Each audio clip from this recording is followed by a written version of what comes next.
beautiful, clear, crisp fall day in Atlanta, Georgia. 60,000 on hand at the Atlanta Fulton County Stadium for this afternoon's NFC battle, matching the Tampa Bay Buccaneers and the Atlanta Falcons. Hi, everybody. I'm Frank Lieber along with Paul Horning. We've got two clubs going in different directions right now. We sure do. What can you say about Tampa Bay, the surprise of the NFL? They're on top, tied with Dallas and Pittsburgh, the best record in the National Football League. They're loose. I don't think they know how good they are. Atlanta's lost 6 out of their last 7, including that heartbreaking loss to Seattle the other night, yet they're still in their divisional race. You know, Frank, the law of averages caught up with Atlanta. Last year they were winning these real close games. This year they've lost 4 games by 4 points or less, and they are frustrated. They had the great defense in the past, but it's disappeared. Well, when you blitz, Frank, when you live by the blitz, you're admitting your weakness in your defense. They were getting away with it for the last couple of years. It's catching them now. We're ready for the opening kickoff, and as we said, beautiful fall day. Temperature right at 60 degrees at kickoff time. Tampa Bay Buccaneers in white, Atlanta in red. As you look at the toss of the coin, Ben Wright, the referee.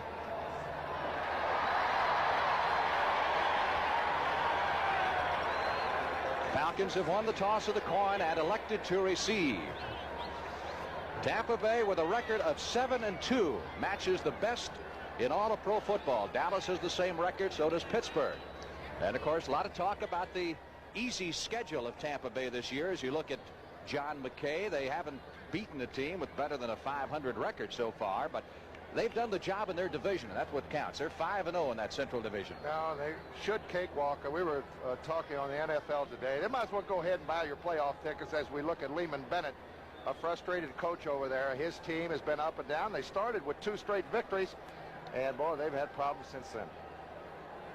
But you might as well go ahead and buy your playoff tickets, Frank. You're ready, Tampa Bay fans, All sure. right. And they've got a great opportunity to have that home field advantage. They do. Conceivably, if they wind up with a better record than Dallas and win the division, they could be hosting the Cowboys in Tampa Bay.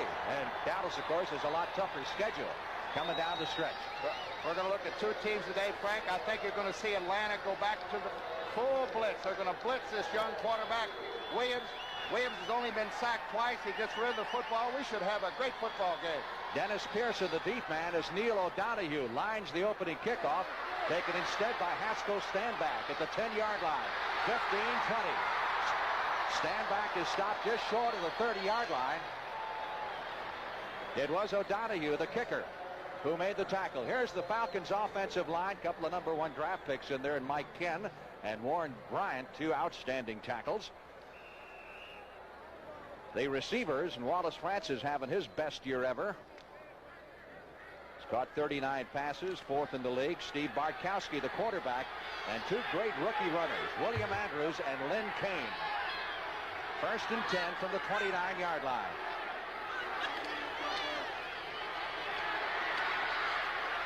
Kane stacked up at the line of scrimmage. Tampa Bay is number 1 in defense in the NFC, led by Leroy Selman.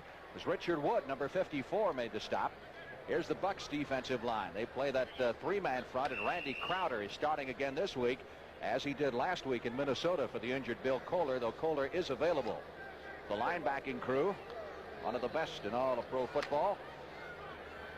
And the secondary, and one change there. Curtis Jordan was a surprise starter. At free safety. Places Cedric Brown. 2nd down, little less than 10 needed for the 1st down. They go with the delay to Kane, and Kane showing great balance. Close for the 1st down at the 39-yard line. This is the guy that unreeled that 35-yard run the other night against Seattle, which was just incredible. Frank, I love this kid out of USC. Gained over 800 yards rushing alongside of Charles White. I saw him score 3 touchdowns against the Packers in the preseason. And I told Charlie Dayton, the fine PR guy here in Atlanta, you're not going to keep this kid on the bench. 1st down, Atlanta. And you reminded Charlie about that today, didn't you? Look at it. 1st and 10. Falcons with the football at their 39-yard line, opening moments of the ball game. Andrews to about the line of scrimmage. He started off with a bang. In fact, you worked that first Atlanta game down in New Orleans. He had 167 yards rushing. 167 yards, and he was really drafted for his pass receiving ability. They didn't think he was going to be this kind of a runner, and what a surprise he's been. One of the best. Well, I guess you could say he's a leading candidate for Rookie of the Year. 3rd round draft choice, not bad. Picked up a yard, 2nd and 9.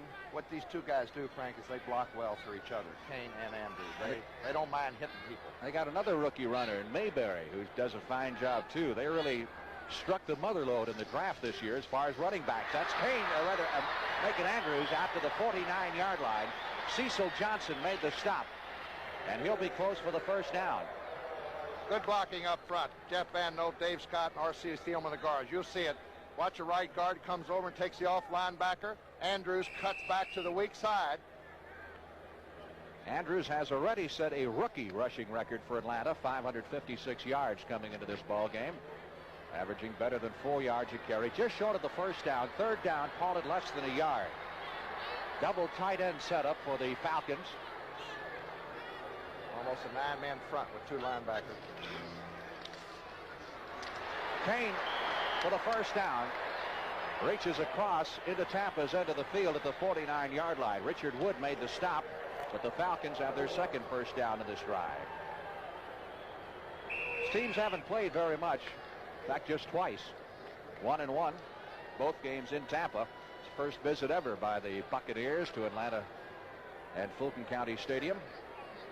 There's the book on Bartkowski this year. I was going to say, here we are early in the going, and Bartkowski running the football right at the best defense against a rush. Hasn't thrown a pass yet. Been straight up the middle most of the time. Kane carrying that time. Kane more or less was a blocking back for White out at Southern Cal, wasn't he, last year? He sure was. Can you imagine a blocking back gaining 890 yards rushing in college, and people hardly knew his name except Charles White. 2nd down, 5. Nose of the football just beyond the Tampa Bay 45-yard line. Both wide receivers to the right side of the line of scrimmage. Jenkins outside, and Francis set in the slot. We get a flag as Kane takes the pitch to about the 43-yard line. Jammed up over there. Randy Crowder, the man head up the center, moved out. He was offsides. I don't know if he was drawn off or not. Let's check out the call. He's probably offside. Ben Greith is the referee. The umpire, Bob Boyston. Head linesman Frank Glover. The line judge, Bill Reynolds. The back judge, Stan Jabby. The sides judge, Bob Rice. And the field judge, Pat Maletti. Those are the officials for this afternoon's game as you watch the walk-off go against the Tampa Bay Buccaneers, which will move it to the 40-yard line. And we'll get the indication here from Greith on the penalty as soon as they get the down marker and the chains lined up to his satisfaction. Offside. Defense offside. There you saw the move. He was penetrating across the line of scrimmage. Cost him 5, and gives the quarterback a pretty good opportunity. Now, you've heard announcers say that many times, right, Frank? Here it is, 2nd one. Could be a throwaway down. A lot of quarterbacks like to go to the air here. Maybe go for 6 to bring up 3rd and short. I do not like it in a situation like this. Atlanta has moved the football on the ground. They have controlled the line of scrimmage. Keep that momentum going. Run it, get the first down. There's no use going upstairs now. Starr always used to wait till 3rd and 1, didn't he? That's right. That's a better throwing down, believe me. 2nd down, less than a yard needed for the first down. Atlanta with the ball at the Tampa 40 after having taken the opening kickoff, and they've stayed on the ground. They've got another first down as they give it to Andrews. Leroy Selman, number 63, makes the stop for Tampa Bay. He's the anchor of that number 1 rated Buck defense. And are they quick? Leroy Selman, if he doesn't go to the Pro Bowl, I'll jump off of this press box. I'll tell you, he should go to the Pro Bowl. Probably the best defensive end in this league, at least. He is a great one. Number 63 right there. Quick. He will get the quarterback. 3rd first down for the Falcons in this drive. They're in business at the 36-yard line. Now the Tampa Bay Buccaneers. They go from the split backfield this time, and they stay on the ground. Keep hammering away. Andrews sneaks across the 35 and is down to the 33-yard line. Tampa Bay's losses have come to the Giants and to the Saints. Atlanta has lost 6 out of its last 7 games.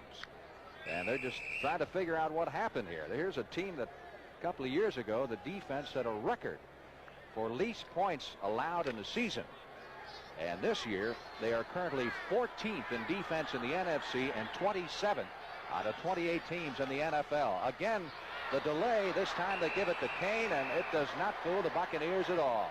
Had Richard Wood on a blitz. Randy Crowder, somebody missed blocking him up front. A little breakdown, and this has happened to Atlanta all year long. They get in a sustained drive, Frank. They move the football, and they'll have a breakdown. 1 or 2 missed assignments there. Lehman Bennett, been a frustrating year for him after great expectations. Team got in the playoffs last year, almost beat Dallas, and advanced to the NFC Championship game, and so they had great expectations, and it just hasn't happened. 3rd down, 11 now needed for the first down from the 38. Passing situation. Here comes the blitz.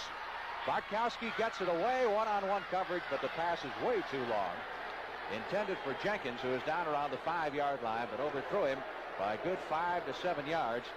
And Bartkowski already drawing some early boos. And you know, he got a break because he had it on a quick count. That meant the safety blitz was going to be late getting to the quarterback. He had enough time.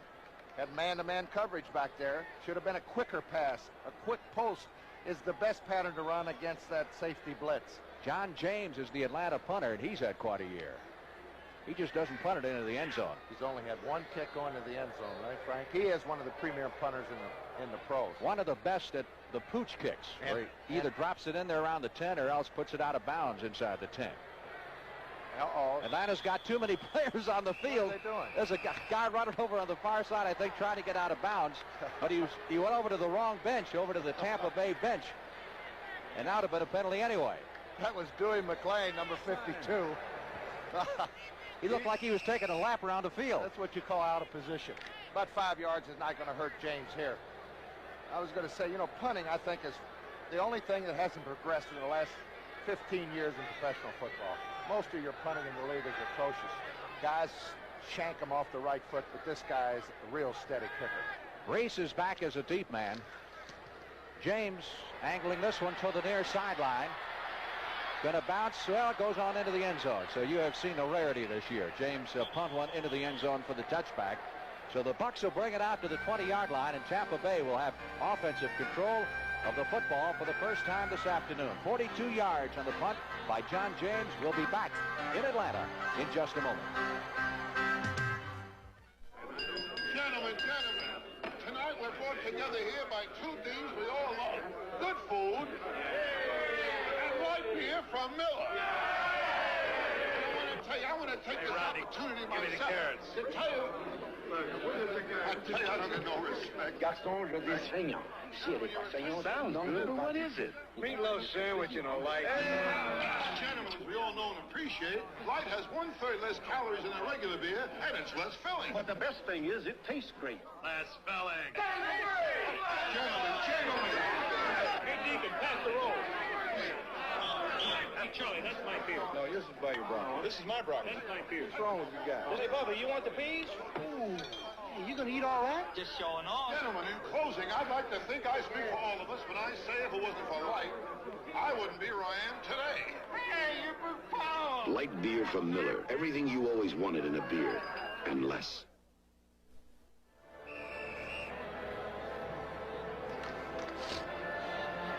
Well, Atlanta ate up about half of the first quarter with that opening drive and came up dry. 8:53 left to play in the first period. Buccaneers with the ball, 1st and 10 from their 20, and Doug Williams comes out throwing, firing a bullet, good for the first down at the 32-yard line. Roland Lawrence coming up quickly and making the tackle on Higgins, who had just an impressive day last week. He's picking up where he left off. Caught 5 for 149 yards last week. And this kid is learning week in and week out. Now, he's probably has the poorest completion percentage in the whole league, number 12, Doug Williams. But I tell you, 1 out of every 7 completed passes go for touchdowns, and that is an important stat. 1st and 10, Buccaneers from their 32-yard line. Williams, the young man with the rifle arm. Second year, pitch to Ricky Bell. Bell gets outside to the 40. Run out of bounds at the 45-yard line. That's 13 yards and another Tampa Bay first down. They're making it look easy. 2 plays, 2 first downs. Well, you can't arm tackle Ricky Bell. He's starting to love to play professional football this year. He's been killed the first couple of years. You could see the great ability going down the sidelines. 13 yards, first down Tampa Bay. Frank Reed pushed him out. Bell with 691 yards rushing, 5th in the league. He's already broken the old club record. You know the strength of this offense, Frank. That whole starting center, the 2 guards, and the 2 tackles have not been hurt at all this year. They've started every game. Eckwood to about the 49-yard line. Pick up a 4 on that play. And I guess you could say law of averages has caught up to the Buccaneers there, because in the last 2 years prior to this one, I think they led the league in players on injured reserve. They had 15 one year and 17 another year. And this year, the only one I can recall offhand is their punter, Dave Green, who was hurt in preseason. Everything is in place and falling right for him. Well, injuries are just so important. You just can't underestimate the importance of not having the key injuries. Second down, caught at 7. Buccaneers from their 49. Williams drilling a bullet, and Mucker makes the catch and goes out of bounds at the 34-yard line of the Falcons. Now, beautiful blocking, Frank, up front. Here comes the blitz. You'll see him stunning. Now watch how much time Williams has to throw the football. They got a man-to-man setup on the outside. Ricky Bias is covering. Not too bad a coverage. Larry Mucker picks up 17 big yards. Here it is again. Now look. Here's Ricky Bell pushing the linebacker to the outside. Nobody's close to Williams. 1st and 10 for the Tampa Bay Buccaneers at the Atlanta 34-yard line. Owens in motion. Bell up the middle, maybe a yard. Edgar Fields, number 77, jams it for the red-clad Atlanta Falcons. A reminder, this telecast is presented by authority of the National Football League. It's intended for the private use of our audience, and any rebroadcast or other use of this telecast without the express written consent of the Atlanta Falcons and the National Football League is prohibited. Buffalo has a field goal on New England in the first period by Mickemeyer. 2nd down, 9. Tampa at the Atlanta 33-yard line. Doug Williams, who played 8 games last year before being injured, giving to Ricky Bell. Atlanta's defense, Wilson Famuina, number 74, breaking through to make the stop for a loss of the play, back to about the 35. Good penetration by Famuina that time. Just a blown assignment up front, too. Somebody missed him. He really penetrated across the line untouched. 3rd down. Buccaneers now finding the going a little tougher. They need 12 for the first down. The officials have it marked now, at 36. Frank, now the thing for Williams to do is check the linebackers and the safety. Watch the blitz. They're hunching up right there. No blitz. Williams, all the time in the world to throw the football over the middle and incomplete. Jimmy Giles, number 88, the tight end, was the intended receiver, but Williams had all day to throw at that time. Giles, who made a couple of big catches against Minnesota last week. So the Buccaneers, a little bit out of field goal range, going to be punting. Tom Blanchard, averaging 40 yards a kick. Dennis Pearson is deep, standing at about the 10. He's the number 2 punt returner in the league. Bounces at the 5, and they tip it, and let's see if they roll it one into the end zone or not. I believe they did. Looked like he had his body in the end zone. Very close. Touchback. So Atlanta will get the ball at the 20-yard line. Falcons will take over at that point. No score in the football game as we have 4 minutes, 41 seconds left to play in the opening period. I'm Cheryl Teague. I feel at home in front of the camera. But behind the camera, I don't know the difference between a lens opening and a Broadway opening. So I rely on my Olympus OM10. My trusty OM10 gets great shots automatically. My OM10 has the smart little red light that tells me when it's okay to shoot. Oh, it's okay to shoot. Hold it, fellas.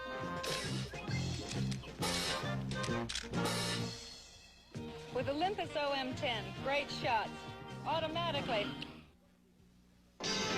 Introducing the first new truck of the 80s, the new Ford, the long-distance champ. It has the longest range of any truck in America. With a standard 19-gallon tank plus optional tank, you've got a 38-gallon capacity. That gives it an estimated range with optional overdrive of 722 miles based on EPA ratings. The estimated highway is 1,102 miles. More than 1/3 the length of America on one fill-up. Ford pickups, the longest range of any truck in America. Sunday, Ann Mira joins Archie Bunker's place as a street-smart cook who can really dish it out. Don't be stupid. Sunday. Here's the reason this is a touchback in Atlanta's football on the 20. Watch 87, Larry Mucker. Watch his left foot right across the end line. Now he keeps the ball out, but his body is in the end zone. It's ruled a touchback. 1st and 10 for the Atlanta Falcons at their 20-yard line. Andrews and Kane in the backfield behind Bartkowski. Lynn Kane out to the 21-yard line, stacked up by David Lewis, number 57. Philadelphia. That's a touchdown pass to Harold Carmichael. He has now established a new NFL record. He's caught at least one pass in 105 straight games. 105 105 would have tied it last week. That was held by Danny Abramowitz, and the extra point was missed there, folks. We don't know if the touchdown catch was his first catch of the day, but obviously he's caught at least one. Would have been kind of nice if it was a touchdown. So he holds the new NFL record for most games in which he has caught passes. Kane going the other way. Tampa defense won't let him get outside. Leroy Selman, 63. Curtis Jordan, number 25, over on the far side. Ooh, great block by number 70, Dave Scott, I think, here leading it around the left side. There's big Leroy. Leroy's a banker. Did you know that now down in Tampa? Very distinguished gentleman during the week with the three-piece suit and the whole thing. He's got enough money to start his own bank. He probably does. Pride of Eufaula, Oklahoma. 3rd down. 6 needed for the 1st down. Falcons at their 24. Bartkowski looking over the middle and incomplete, and intended for Jim Mitchell, number 86, the tight end. Boy, good rush put on by Tampa. They set the inside linebacker Richard Wood pressuring the quarterback again. Bartkowski didn't have too much time to set up. They're actually doing a little more blitzing than Atlanta is here in the early going. Right. They haven't gone to Jim Mitchell too much. He's only caught 4 passes all year long, usually on passing situations. Danny Reese, number 46, the deep man who disdains the fair catch. He has gone 51 consecutive punts without calling for a fair catch. James to do the punting. Nice kick. It will be returned from the 33.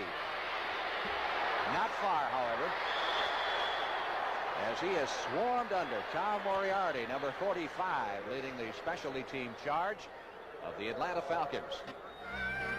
43 on the punt, just a couple of yards on the return. We've got a timeout here late in the first period. 3:07 left in the quarter, no score. Why have over 1 million people Midas-sized their brakes? Was it because they know Midas has brake mechanics that are specially trained? Was it because they know Midas has the right brake parts in stock? Or was it because they know Midas has over 20 years experience under the car? Well, whatever the reason, it certainly was no accident. It pays to Midas-size your brakes. After all these years, I still like working out. But what I really like is the beer that's waiting for me when it's over. And if you work out the way we do, there better be a lot of beer waiting. That's why we drink light beer from Miller. Light has 1/3 less calories than regular beer, and it's less filling, and it tastes great. Take it from a guy who works out a lot. Could really use one right now. Here you go, Bruce. Light beer from Miller. Everything you always wanted in a beer, and less. As you look at Steve Bartkowski, you can also see that the Steelers have picked up where they left off against Dallas last week. Bradshaw to Stallworth, 11-yard touchdown pass. No score in our game. Tampa Bay with the football. 1st and 10 at their 35-yard line. Buccaneers haven't had the ball much. Nice fake by Williams, and he goes long. That is caught, and that is at the goal line. Owens was down at the 1-yard line. Now, he can throw this pass better than anyone in the National Football League. What a beautiful executed play. Good pass protection. 64 yards. The ball's going to be marked at the 1-yard line. Look at the nice, easy rhythm, and he really threw this ball in the air right on target. Morris Owens, that's Rollin Lawrence, stops him right there. A good call by the referee to mark it at the 1. 64 yards on the bomb from Williams to Owens. That's a combination that has produced a lot of points for the Buccaneers in days past. They put Johnny Davis in there at running back, along with Ricky Bell. Ricky Bell gets the situation. Bell does get the call, and he gets the touchdown. Tampa Bay is on the scoreboard. Bell scores his 8th touchdown of the year. It's his 6th touchdown rushing. Ricky Bell. Everybody in this ballpark knows that Ricky Bell's going to get the call when it's like this. Up and over. Tampa Bay's first score. Extra point coming. Minnesota last week held the Buccaneers in a 1st and goal from the 1-yard line on 4 straight plays. And the second time they got down there, they didn't fool around. They just gave it to Bell the first time, and he got in. One of the Falcon players injured. That drive took just 2 plays, covered 65 yards and 59 seconds on the clock. I think that's Ray Easterling, number 32. Boy, Easterling's had some problems this year. He really messed up his arm on a blitz against the Rams earlier this year and is still continuing to play. There's Ricky Bell, really come into his own this year.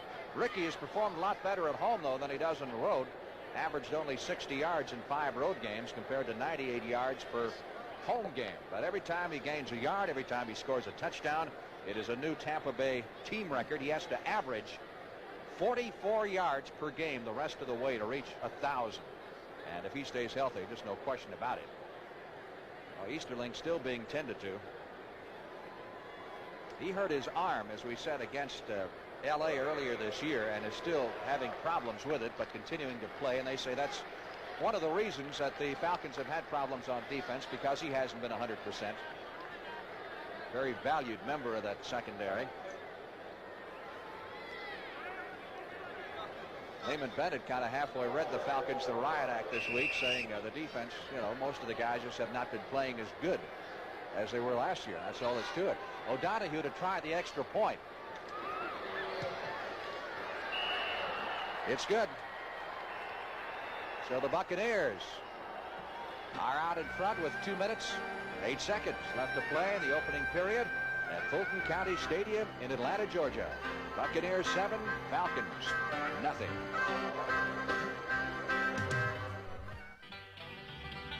This baby's been from Maine to Malibu, but I don't let her go nowhere without the treatment. This is no car, this is a legend. And you better believe I give her the treatment. STP oil treatment. Since 1964, over 500 million cans have been sold. No other brand even comes close. So do what millions do. Give your car the treatment from STP. This sweetheart gets a treat, and this sweetheart gets the treatment. You've been off the job a long time, but you still had money coming in every month. You had a nationwide insurance disability income plan to help take care of things. Things important to your family. Good time? Super. Everyone loved the dress. And important to you. Part of Nationwide's blanket protection for your family or your business. Nationwide is on your side. Next Saturday on the CBS Sports Spectacular, see the heavyweights in action in the World Powerlifting Championships, plus Part 2 of the Battle of the NFL Cheerleaders and the conclusion of the World Series of Poker. You'll say you saw it on CBS Sports. Lots of variety on the CBS Sports Spectacular next Saturday afternoon. Dennis Pearson, number 81, is the deep man for the Atlanta Falcons as O'Donoghue kicks off. Nice high kick driving Pearson 2 yards deep into the end zone, out to the 10, 15, 20. Hit as he crossed the 20-yard line and dropped at the 22. Rick Bonas, number 53, for the Buccaneers in the stop. Doug Williams is now 3 out of 4 for 93 yards. Dallas on the scoreboard against the Giants up in the Meadowlands. And Cleveland has taken a 7-6 lead over the Eagles at Philadelphia. Brian Sight, his 19th touchdown pass of the year. He leads the NFL in that category. There's the statistics on the Tampa Bay scoring drive. Didn't take long. 64 of those yards covered on the pass from Williams to Owens. Bartkowski, as the Falcons move from their 21. Back to throw. He's got a man wide open. It's Green at the 40-yard line. Fumbles the ball at the 49. And Tampa Bay, I believe, has it. Buccaneers recover the fumble at the 50. Cecil Johnson's got the football for Tampa Bay, number 56, the right outside linebacker. We may have a penalty on the play. Let's hold everything. Well, Lynn Kane was wide open. Bartkowski looked around, found him. Roughing the passer will be the call, perhaps. And obviously it looks like it's going to go against Atlanta. They wouldn't be bringing it back, so the turnover will be negated. And Atlanta will get to keep the football. Let's get the call here from the referee, Ben Drive. Personal foul, roughing the quarterback, number 63 defense. That's a first down. I see. We got some good camera work coming up for you folks. Stayed right on. There's Leroy Selman with that big right paw. Hit him on the neck. Of course, they're calling that very, very closely now in the NFL. Really didn't hit him that hard, but once you hit him up above the neck in that head area, they'll call it. Kane could have held on to the football. That penalty would have been tacked on after the completion. The ball would have been about the 25-yard line. 1st and 10, Falcons at their 35-yard line. Driving out to near the 40-yard line is Andrews. Wally Chambers, number 60, in the stop. Time of possession, interesting, in the first period, 7:41 for Atlanta. Tampa, 2 minutes, 11 seconds. But look who's leading, Tampa Bay.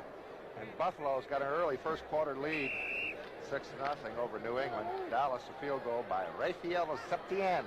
Is that right, Frank? You know that. You're from Dallas. You know Rafael Septien. Something like that. Something like that. All right. 2nd down, 5. Falcons at their 40. Look at that. That was Leroy Selman, number 63. In case that Lynn Kane wanted to get his number, Kane, the ball carrier, number 21. That'll be your best hit of the game so far. Watch 78. He went to the inside. That's Mike Ken, 78. I don't know if that was his man, but Leroy Selman went inside of Mike Ken, the left tackle. Nobody touched him. Instead of 2nd and 5, it's now 3rd down. Close to 8 needed for the first down. There's big Leroy. Francis wide to the right side. Jenkins is split to the left. A lot of stunning by the Tampa Bay defense before the snap. Good protection for Bartkowski. Goes over the middle for Mitchell. He hung on to the ball, but I believe he was short of it. Let's see where they mark it. That'll be very close for the first down. He was shoved back another 5 yards. He's got it. Think he's got it? Yeah. Sure does. Falcons get the first down at the 46-yard line. Talking about Wallace Francis, number 89, the wide receiver. He needs 7 more receptions to break the team mark by a wide receiver, which was set some 10 years ago by Paul Flatley. That was the gun. That's the end of the first period of play here at Fulton County Stadium in Atlanta, Georgia, with the Tampa Bay Buccaneers leading the Atlanta Falcons 7-0.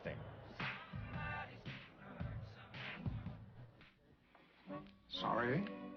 I said we are not interested in that proposal.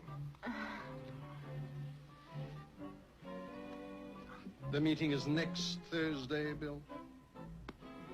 60 long tons on September. Fredericks, are you listening to me? If there's one thing you should remember about this deal... Not knowing how to listen has cost American business billions of dollars. Well, as one of the world's major corporations, we at Sperry are doing something about it. We've set up extensive listening programs that Sperry employees worldwide can take part in. And when you do business with Sperry Univac or any of our other divisions, you're going to discover that Sperry listens like no one you've ever done business with. 80,000! I said 8,000! No! Sperry, we understand how important it is to listen. Is luxury obsolete? Not at all. It's here in Lincoln Continental 1980. All the traditional look and feel of luxury driving. Now with a dramatic 41% increase in EPA estimated miles per gallon over last year. And as standard equipment, an ingenious new automatic overdrive transmission. Lincoln Continental 1980. Town car and town coupe. Steve Bartkowski, first period stats, 1 out of 3 for 9 yards. We start the second quarter. Atlanta with the football, 1st and 10 at their 45. A blitz by Tampa Bay. The pass is intercepted. Lewis at the 45-yard line takes it back into Atlanta's end of the field, and the Buccaneers do what they do best, and that is cause turnovers. There's another bet for all pro honors right there. David Lewis, 6'5". He weighs about 255. He goes back and covers the outside. Now watch Wallace Francis. He does not continue the pattern, Frank. I think it was a square out. They had a zone on. Lewis really got back on the interception. Looked like he was the only guy open. Sure did. I mean, there wasn't a red shirt around that pass. Barkowski a little disgusted. He went from hero to goat in a big hurry on Monday night with that last interception. Tampa Bay trying to capitalize. Williams looking for a receiver, tries to dump it off to Eckwood. Everybody was covered downfield. He had Higgins going deep and Morris Owens going deep. Possession time in the first period. Atlanta had the ball 12 minutes 49 seconds and Tampa had it 2 minutes 11 seconds. Isn't that something? That one bomb and turned this game around. Tom Pridemore. Well, Washington and Pittsburgh are tied up now 7 apiece. John Riggins has scored from 4 yards out for Washington. Bradshaw to Stallworth countered for Pittsburgh. Our score 7-0. Tampa Bay Buccaneers have the ball at the Atlanta 44-yard line.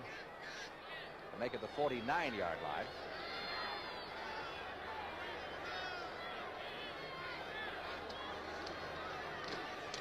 Eckwood. Maybe a yard. Jeff Yates, number 79, making the stop. There it is, 7 apiece. Redskins, Steelers.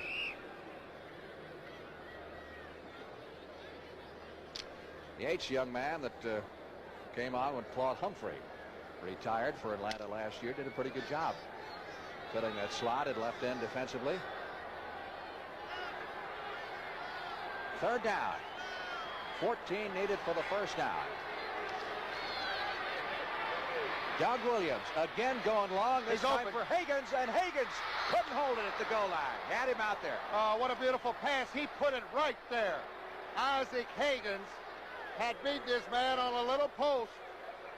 Ricky Bias again, and all year long Ricky Bias has really been beaten on the corner.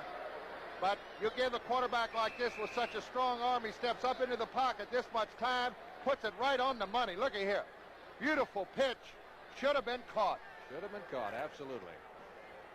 Boy, what an arm he has, Frank. Isn't that something? Deep man is Pearson. Blanchard.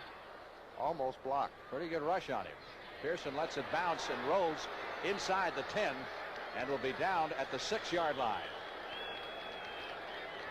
Larry Mucker, number 87, down there quickly covering for the Tampa Bay Buccaneers. So Atlanta will have some problems with field position as they start this drive early in the second period, trailing by a score of 7-0.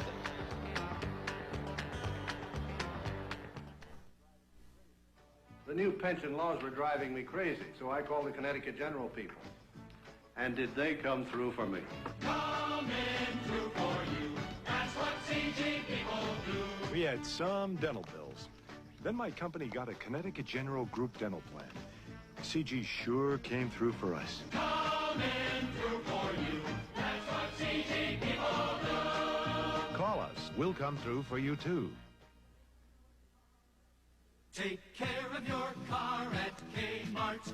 Our automotive service centers care. Your Kmart Automotive Center is your sound shop, too. Save $30 on this AM/FM push-button radio with 8-track or cassette tape player. On sale for $118.88. Match it with a pair of great-sounding 5-inch or 6x9 three-way speakers. Just $39.88 a pair. At Kmart Automotive Centers across the U.S., where quality car products are Kmart priced. Phil Simms, a great young quarterback of the New York Giants, 32-yard pass to Johnny Perkins, has the Giants in front of Dallas, Frank, 7-3. How about that? I imagine those fans in the Meadowlands going a little nuts right now. Giants going for their 5th in a row, trying to get to 500. What was the last time this late in the year they had a chance to be 500? Kane takes the handoff, trying to keep his balance out to about the 8-yard line. Pickup of 2. It'll be second down 8. Yes, we had a little chorus of boos rather early. The Boo Birds started in the first period here in Atlanta. Well, they've been waiting a long, long time. They got to the playoffs last year, so this year their hopes were high that this team would have a winning record and be very close to the Rams. And the reason I think they're a little bit more disappointed, Frank, is the Rams have just been playing terrible, off to their poor start, and Atlanta hasn't taken advantage. Kane cutting back inside, gets across the 10 to the 11. yard line. Curtis Jordan, number 25, on the stop. It'll be 3rd and 5. Bartkowski looking over the situation. Bartkowski's been held below the 100-yard passing mark in each of his 2 previous starts against Tampa Bay. But as we said, the Bucs and the Falcons are 1-1. Both games the last 2 years being in Tampa. Last year Tampa won it. Blocked a punt, as I recall. On 3rd and 5. Andrews trying to get outside, does not make it back to the line of scrimmage. Well, he's better on plays going straight ahead, Frank. Sliding to the hole. You get that big guy trying to go sideways to the line of scrimmage, and it's tough for a fullback. Not that much speed.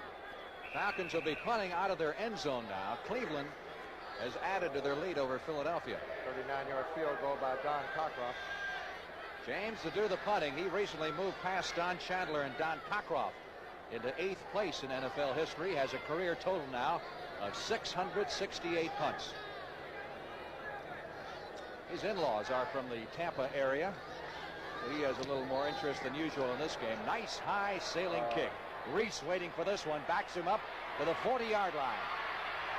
Jammed up at the 42. I tell you, John James is a beauty to watch. He needs a good, high, long kick. He got his foot into it, turned it over 50 yards from the line of scrimmage. Excellent job by James from punting out of the end zone. Buccaneers will have the ball at their own 43 when we get back to play. When you have questions like these about your money, get professional answers. I just got a great new job and a new apartment, but I need so many things. How do I establish credit? With the kids out of school, our savings are beginning to grow. But should we keep it all in a savings account? What else can we do? Keep your checking and savings at a full-service bank and get professional answers to your financial questions. America's full-service banks. We've got the answers. From the beginning, Continental Mark has been one of the highest forms of automotive expression. Now there's a new mark, Continental Mark 6, with a remarkable 41% improvement in EPA estimated miles per gallon over last year, with a new automatic overdrive transmission, with even more room inside than last year. And now there's yet another new mark, the Mark 6 4-door. Continental Mark 6, still unmistakably Mark. Live from Laurel, Maryland, see the 29th running of the Washington, D.C. International. Post time is 4 p.m. next Saturday. You'll say, you saw it on CBS Sports. The Washington, D.C. International, one of the big horse races of the year, and you'll see it on CBS next Saturday. Tampa Bay has the football, 1st and 10 at their 43-yard line. Frank Lieber along with Paul Hornung as you look at Doug Williams, bringing his Buccaneers up to the line of scrimmage.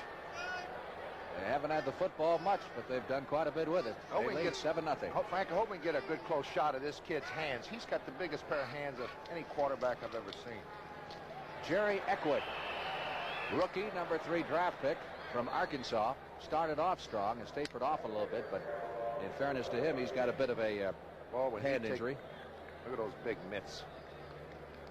When he puts his hand on the football, I watched him warming up down on the field about 2 weeks ago. He just engulfs that football. Looks like a baseball in his hand. Owens breaks wide to the left side. Higgins is split to the right. Take a look at the hands of Doug Williams. It's below the center's knee. 2nd and 11. Quick dump pass out to Eckwood. Run out of bounds at the 45 after picking up just 3 yards. Frank Reed, number 28, moving up quickly from the secondary. Tough man to sack, Frank. Doug Williams only been sacked twice all year long, and one was last week, right? Yes, against Minnesota. They caught him once, and it was unbelievable. And another thing, you know, a guy who doesn't get sacked much, obviously gets rid of the ball quickly. Normally a guy gets rid of the ball quickly, throws a lot of interceptions, and he doesn't do that this year. In fact, he has a string of 41 consecutive passes coming into this game without an interception, which is currently the longest streak in the NFC. Now watch the 3 linebackers lined up in there and see if they blitz. Here comes one. There they come. 3rd and 8. Pitch out to Ricky Bell. Bell got a block along the way from Hanna, but Dewey McClain, number 52. Good call. Now, the 3 linebackers were on the inside, and I'm sure that Tampa Bay has picked that up in the film. So what do? They throw a little pitch. Now, they didn't get the first down, but what that's going to do to that Atlanta defense, they're going to be cognizant of that they might run the pitch or the sweep on 3rd and 8. Pearson back deep, fastest man on the Atlanta team, standing on his 12-yard line. Blanchard to do the punting.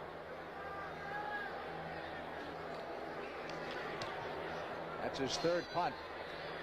We get a flag thrown as the ball bounces at the 5 and on into the end zone.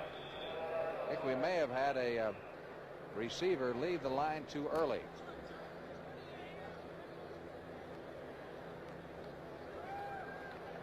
Now let's see. If it would go against Atlanta, it would give Tampa first down. And if they do that, Lehman Bennett. And they indicate tripping against Atlanta. Maybe they tried to trip up the receiver coming down. Well, that penalty should be marked off at the 20 then. Of course, if it happened after the punt, it then becomes a matter of decision on where the ball was and possession. And I tell you, folks, if you ever read the NFL rule book, it will mess you up. Well, you almost have to be a Philadelphia lawyer, but these guys in the pinstripes, I don't care what you say, they do a great job. Receiving team post-possession. They still keep the football. Number 26. We got you there, Ben. Okay, it happened after the punt, see? So Atlanta no longer had possession of the ball. I mean, Tampa no longer had possession of the ball. He said 26, probably 27. Tom Prodmore. There's no number on the program, number 26. We'll be back 7-0 Atlanta, Tampa Bay. You survey where the land is wild and unforgiving. A land of hard, desolate beauty few men have seen, filling in the empty places on maps that until now have been almost unknown.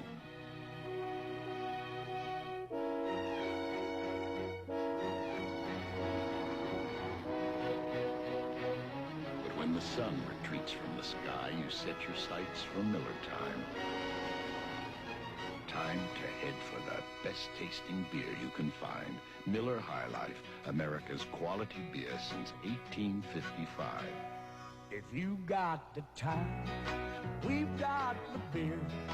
Miller tastes too good to hurry through. When it's time to relax, we've got the beer. Miller Beer. Miller Beer. Again, the Atlanta Falcons saddled with poor field position at their 10-yard line following the punt and the penalty. Falcons trail by a score of 7-0. First down, 10 yards to go, 11 minutes left to play, second period. Bartkowski, sideline throw, and this time he completes it for the first down at the 28-yard line to Jenkins. Jarris White back there defending Alfred Jenkins, number 84. Well, they gave Bartkowski some time to throw the football off a play-action pass on his own 10-yard line. It's good deep turn-in. He was wide open. I don't know why teams don't throw more turn-ins, Frank. You watch this game week after week, and they're just open, and they only call about 3 or 4 or 5 a game. Seems to me they should call at least 10 or 12 turn-ins, deep turn-ins to these receivers. 17-yard pickup on the play. First and 10. Atlanta now from the 27. Andrews up the middle, breaking several tackles, gets out for 8 yards to the 35-yard line. Knees pumping hard all the way. 25 yards now for William Andrews, a fine rookie. You know, we're talking about these rookie running backs. You being a former running back, they always say that that's one of the positions that a rookie can probably excel at faster than most other positions in the league. Well, I have to agree with that, especially when you look around the league and you see so many teams that do not have good running backs, and you'll probably see losing teams. You need at least one good running back able to break a play. Kane diving for the first down. Of course, you talk about quarterbacks, takes them 4 or 5 years to get ready, but a rookie runner can come in and really help a team run immediately. It takes usually a quarterback 5 years. That's what they say, right? CBS tonight, 60 Minutes leads the way, the highest rated program on television last week. Brand new edition. And the new cook starts dishing out the comedy at Archie Bunker's place. The laughs continue on One Day at a Time, followed by Alice and the Jeffersons. It's all on CBS tonight. Third down, less than a yard needed for the first down. Frank, getting back to that quarterback, that's what I was going to say. Is you put a rookie quarterback with Pittsburgh and see how well he do. He'd do well. Andrews diving for the first down, and it'll be close. So close that referee Ben Greif will indicate that we're going to have a measurement. Wally Chambers made the stop.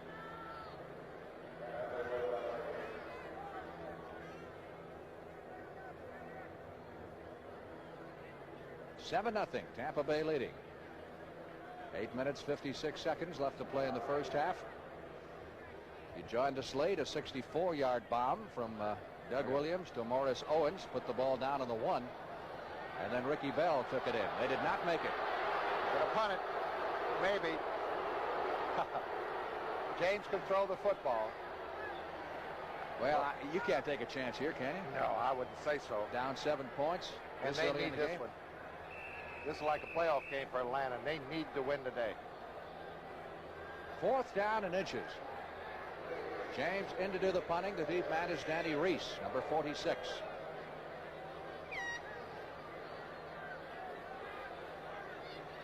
Jenkins caught that pass a moment ago, extends his pass catching streak to 50 games. And make it 51 games as of today. Still got a little ways to go to catch Harold Carmichael. Reese, he just will not fair catch. Dropped at the 28-yard line by Tom Moriarty. Took a little gamble there. That's right. Sure, Moriarty had his back to the ball, didn't know exactly when it was going to come down, but had he been able to time his hit, Brownie could have forced a fumble there. Coming up Monday, the White Shadow Mash and my man Johnny Fever of WKRP in Cincinnati, followed by Lou Grant. Great evening Monday, CBS right here.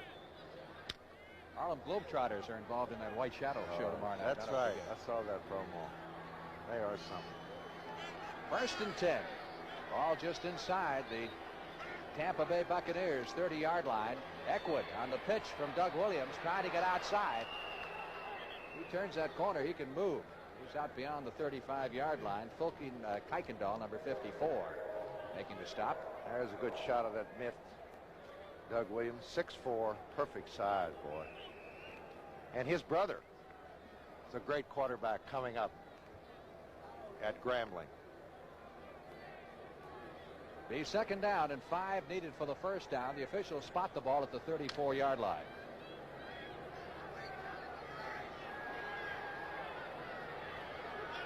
Williams did not throw a touchdown pass last week against the Vikings. That snaps a streak of 9 in a row that he had. Eckwood taking the pitch this way. This time he does get around the corner, and more than enough to pick up the first down as he carries to the 45. Frank Reed, number 28, on the stop. Well, Johnny McKay on the sidelines. Looks like an SC sweep to me. With Charles White out there, nobody touched Eckwood, so he's about 7 yards downfield. There's John McKay. Enjoying it this year. Is he ever? 30 years in coaching, 19 as a head coach. And he figured it'd take the Bucs 5 years to get with it. He's a year ahead of schedule. Pretty good competitor on that golf course, too. 1st and 10. Tampa Bay at its 44-yard line, leading 7-0. Doug Williams, far sideline throw.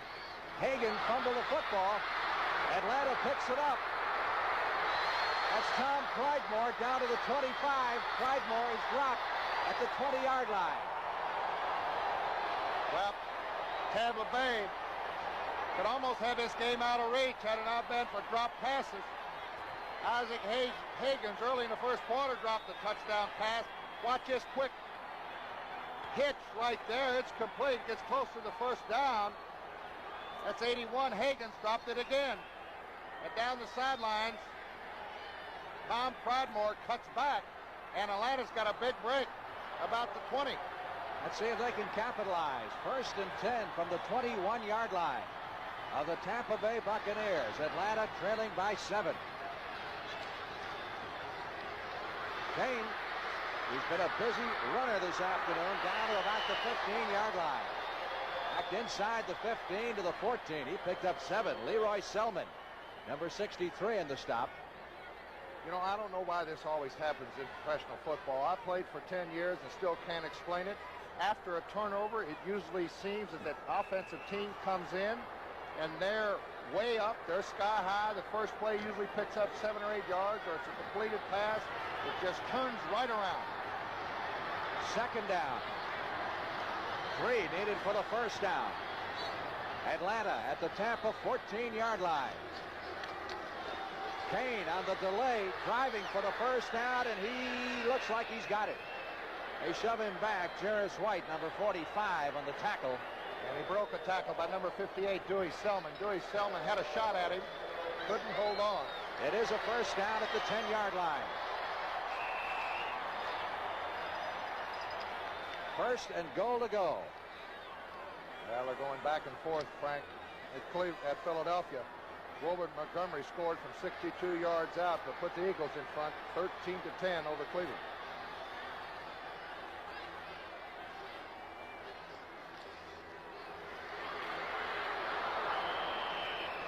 Nothing there.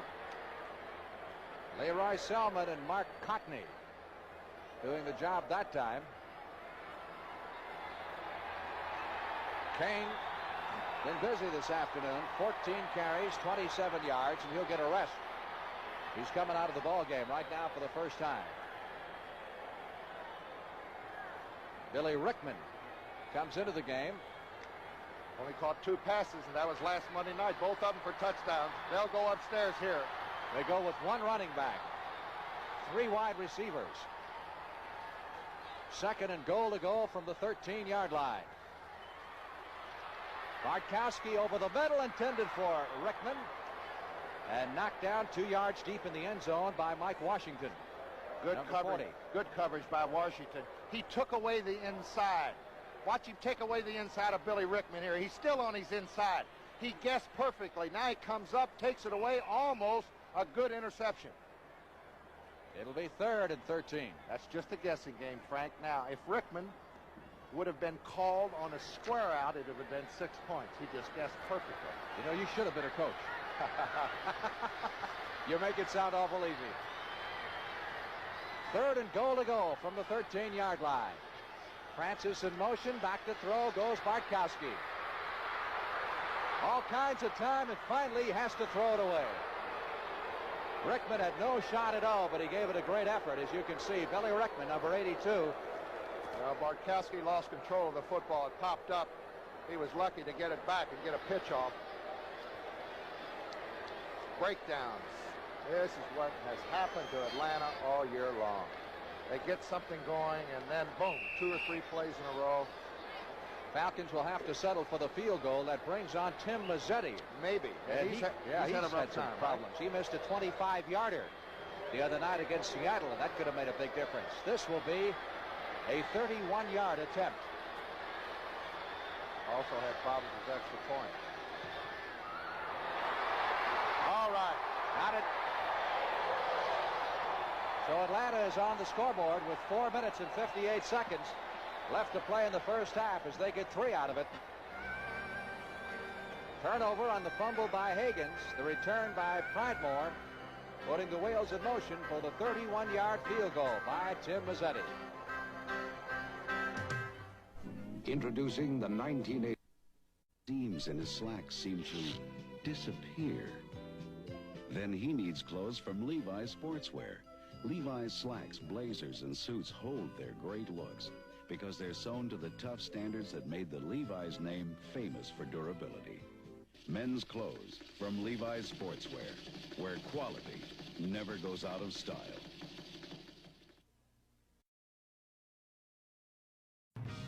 Next Saturday on the CBS Sports Spectacular, see the heavyweights in action in the World Powerlifting Championships, plus Part 2 of the Battle of the NFL Cheerleaders and the conclusion of the World Series of Poker. You'll say you saw it on CBS Sports. You got it all next Saturday on the Sports Spectacular, World Powerlifting, NFL Cheerleaders, and the World Series of Poker. Here's Mazzetti kicking off. Ragsdale is the deep man at the 10. 20. Flags all over the place. Must have been a rather obvious clip there. What a great effort 39 James Mayberry made on the special teams for the Falcons. McKeska made the stop for the Atlanta Falcons. Blocking below the waist. That's a new rule in the NFL this year. Can't block on any special teams, on any punts or kickoffs below the waist. That is not to be confused with a clip, which is hitting the guy from the back of the court. Personal foul, blocking below the waist on the receiving team, number 46. That's Danny Reese, number 46. And he was not too subtle about it because we had at least 3 flags. That moves the ball back to the 10-yard line. This is perhaps Tampa Bay's worst field position. Terry Bradshaw has thrown another touchdown pass. That's 2 for him. They lead the Redskins 17-7. Ricky Bell knocked out of bounds at the 17 or 18-yard line. Don Smith, number 65, makes the stop. Smith, the number 1 draft pick of the Atlanta Falcons, been doing a good job on that defensive line. Has 6 quarterback sacks in the year coming into this game. Philadelphia and Cleveland have tightened up a bit. Still in the second period. Second down. 4 needed for the first down. Well, they can do a turn in now and it'll be wide open there. And a 3 deep defense back there. One of them's got to be open. Eckwood, as they bounce it around, it goes incomplete. Tried to catch that thing, kind of rolled up over his shoulder and couldn't one-hand it. Robert Pennywell, 59, back there defending. Pennywell came on to replace Ralph Ortega at that middle linebacker position about a year ago and has done an outstanding job. But Smith there, 65, as we said, is out of Florida. Well, he's done a fine job. He's got 7 or 8 sacks on the year. And he will put pressure on the quarterback. Tampa Bay is 0 for 3 in third down conversions. Watch Frank Reed, number 28. He's cheating up from the safety position. They got a blitz working. Williams gets it away. He's got Mucker out there. Intercepted by Atlanta. Roland Lawrence at the 50, 45, 40, flag down. 30-yard line. Lawrence down to the 20, down to the 10, but there's a penalty marker down back at the 40. I think Atlanta will get the ball, but it'll be closer to midfield. Well, the ball's inside the 15-yard line. 28. Frank Reed is really hot on the sidelines. Could be against him. Doug Williams went for the home run. Roland Lawrence came up with a great interception, a great return. It's going to be clipping. It's going to be Atlanta's ball, but way back. That'll snap Williams' interception or non-interception string at 50 passes. I see I was talking about number 28, Reed, the safety, was cheated way up into the line, so Williams knew he was going to have man-to-man coverage down the far sideline. Number 28 on the run back. Frank Reed, that's Frank Reed. Here's Roland Lawrence on the run back, Frank. Let's see if we can pick up the clip. Right there, they called that a clip. I'd say that's borderline. That's, flip of the coin there. Yeah, because he was kind of turning. Ball is moved back to the 41-yard line of the Atlanta Falcons. First down 10. I could see where Frank Reed would be a little bit hot, though. 3:44 left in the half. 7-3 Tampa. Bartkowski after the fake to Kane, setting up the screen to Andrews. 40, 45, and upended at the 46-yard line. Nifty one-handed catch there on the screen. Take another look at that interception a moment ago. One-on-one, Mucker and Roland Lawrence. Now, see, Reed's caught in the middle. They did a stunt, picked it up, and there's the quick release of Doug Williams. Great interception. Roland Lawrence took it away at the 45. Pennywell, number 59, put a lot of pressure on Williams. A big blitz. Forced him to hurry his throw. Second down. 5 needed for the first down. Atlanta at its 46-yard line. That was Roland Lawrence's 4th interception on the year.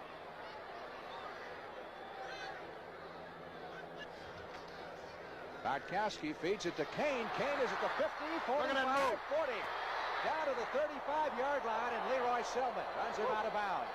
What a move. Lynn Kane put on Jarris White. This is what a running back likes, Frank. He gets one of those cornerbacks man-to-man. Watch this move. Watch his plant on the left foot. Boom. And Jarris White was left looking at that fake. 18-yard pickup on the play, and an Atlanta first down at the 36 of Tampa Bay. Hey, Kane came on against Oakland several weeks ago, scored 3 touchdowns, set a club record, caught a half dozen passes, started the next week against San Francisco, and then last Monday against Seattle. That's been most of his playing time so far this year. Bartkowski, a lot of time, and then the pocket collapses. He runs out of it to the 30 and down to the 28-yard line. Fumble the football. But it may have been whistled dead. Again, a quick whistle because the quarterback runs the football.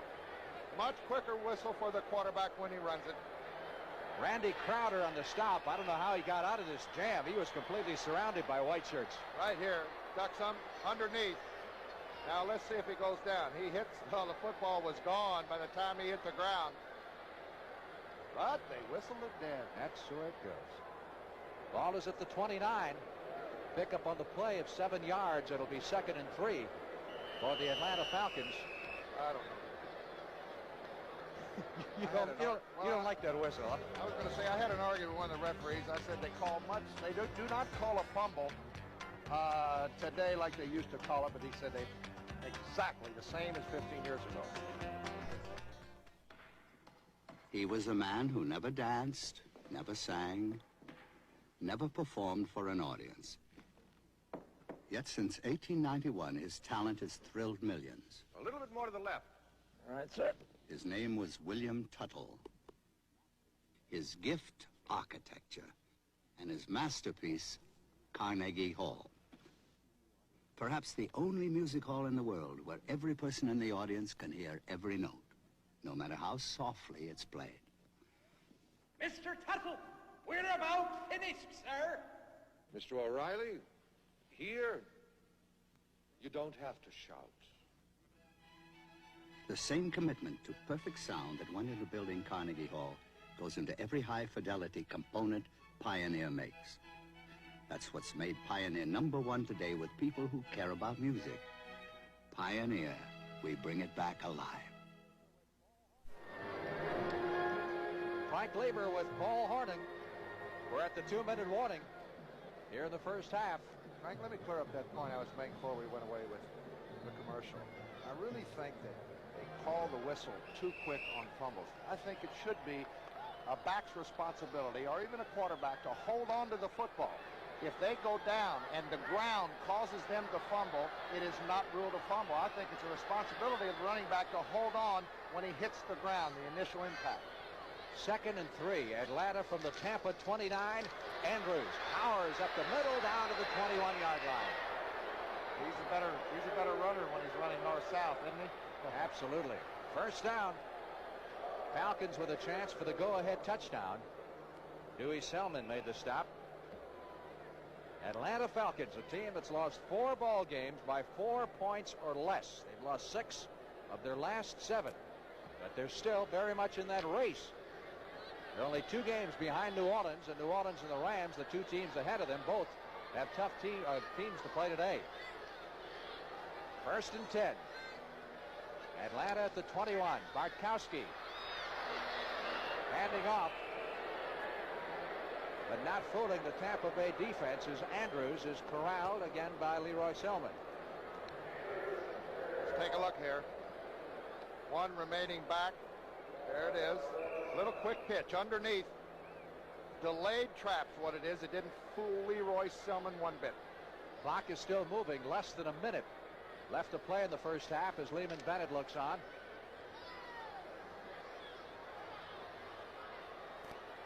Falcons have the timeouts left. 2nd and 11 from the 23-yard line. Bartkowski has to put it up. Blitz. There he goes.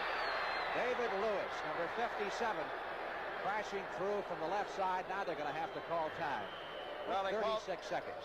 Right, they call the Atlanta defense a grits blitz, and you were right when you caught it in the first quarter. Tampa Bay is doing more blitzing than Atlanta. This time, Bartkowski didn't even see David Lewis from a blind side. That'll move it back beyond the 30-yard line. Now they're getting to the point where they could be out of Mazzetti's range. At this point, you figured take almost a 50-yard field goal if they don't get it any closer.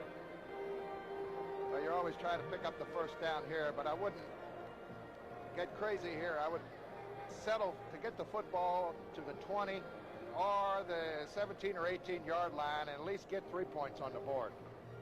Atlanta still has 2 timeouts left. So they're still in pretty good shape from that standpoint as they try to move ahead in this game. Another reminder, CBS tonight, 60 Minutes starts it off. And Archie Bunker's Place. The laughs continue on One Day at a Time. Alice and the Jeffersons, all on CBS tonight. And don't forget, CBS reports a special on Teddy Kennedy. Mazzetti's longest field goal attempt this year, or longest success, has been 47 yards. Right now at the spot they are at, he'd have to kick at 48 if it gets to that point. But keep in mind, they do have 2 timeouts left. However, they're looking at 3rd down and 19. Following the blitz with the ball at the 31-yard line of Tampa Bay.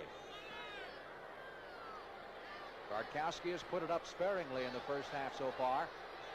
Atlanta's trying to run the ball on Tampa.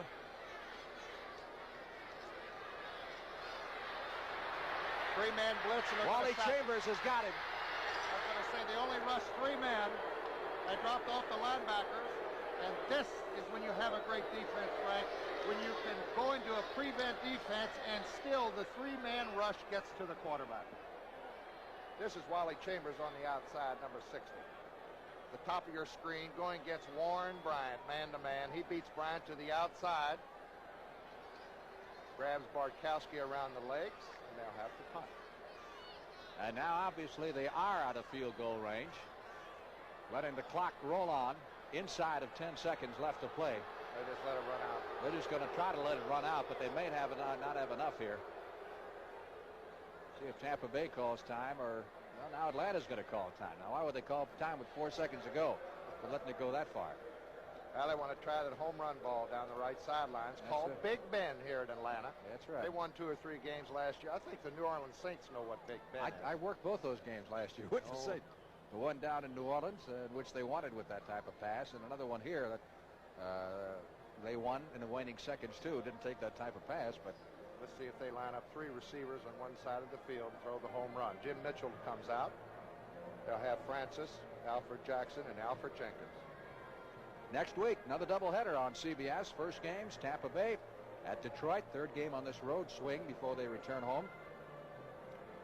And then it's followed by Minnesota against Green Bay, 49ers against the Saints, and these Atlanta Falcons go against the New York Giants. Next Sunday, right here on CBS. The surprising New York Giants. Well, they sure are. Of course. Led by a kid from Louisville, Kentucky, Phil Simms. Is he from Louisville? Oh, I imagine. Morehead State Teachers College? That's right. That cradle of great pro football players. Here we go. See the 3 wide receivers up at the top of your screen. They'll dash down there. Bartkowski will throw it as far as he can, hoping to get the interference call or maybe a tip for a touchdown. If he can get it away. There it goes. Let's see what happens. Up for grabs. Incomplete. Time runs out. Ending the first half, they had Jenkins, they had Jackson, and they had Francis all down there in the end zone. And they get a lot of boos as they head to the locker room. To the Atlanta Falcons, trailing the Tampa Bay Buccaneers at the end of the first 30 minutes of play here at Fulton County Stadium by a score of 7-3. We'll be back in just a moment. For the 1980s, Lincoln Mercury unleashes a striking new cat. New Cougar XR7 with 64% better estimated MPG than 1975. And a new automatic overdrive transmission is available. So very luxurious with plush new fabrics. Cougar. More than ever. This is your year for the cat. Here's to good friends. A toast. Here's to a vanishing breed. Bill Evans, bachelor. The end of a perfectly good ladies' man. To Bill Evans, a free man. 13 more hours. When you want the taste of a truly great American beer, tonight, let it be Low and Brow. Speech! Speech! Come on, you guys. You're beautiful.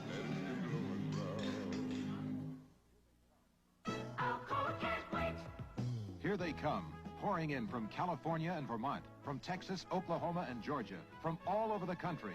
Billions of used aluminum cans headed for recycling. Today, about 1 out of 4 aluminum cans is recycled and used again. Tomorrow may be 1 out of 3. Someday, maybe every one of them. We can't wait for tomorrow. Alcoa can't wait. Next Saturday at 4:30 p.m. Eastern, the heavyweights are in action when the CBS Sports Spectacular presents highlights of the World Powerlifting Championships. Plus, the second installment of the Battle of the NFL Cheerleaders, with 16 teams representing the NFC and AFC competing for the title. Then come with us to Las Vegas for highlights of the World Series of Poker. You'll say, you saw it on CBS Sports. It's halftime with Tampa Bay in front of the Atlanta Falcons 7-3, and with me here at halftime is a very happy man, Hugh Culverhouse, the owner of the Tampa Bay Buccaneers. What can we say? Well, we're glad you're in the National Football League, and what a year you're having. A little different from what we've been having too, Paul. Well, I tell you, this team has really been the surprise of all professional football. Would you have believed that they'd be 7-2 and an excellent opportunity to go to the playoffs this year? No, it's rather unbelievable. But I must say, Coach McKay had the courage to play the young players like he's starting 2 rookies in the offensive line. That takes a lot of guts, and I think our fans have stayed with us, and it's coming around. Well, Hugh, when you go on the road, I know you take an entourage with you, and this year has just probably been as good a year as you've ever had, and I'm counting in business too, because you've been a successful man in business, and the Tampa Bay sure has been a success. Well, this is a great experience. It's wonderful to share with so many people, and we're having fun.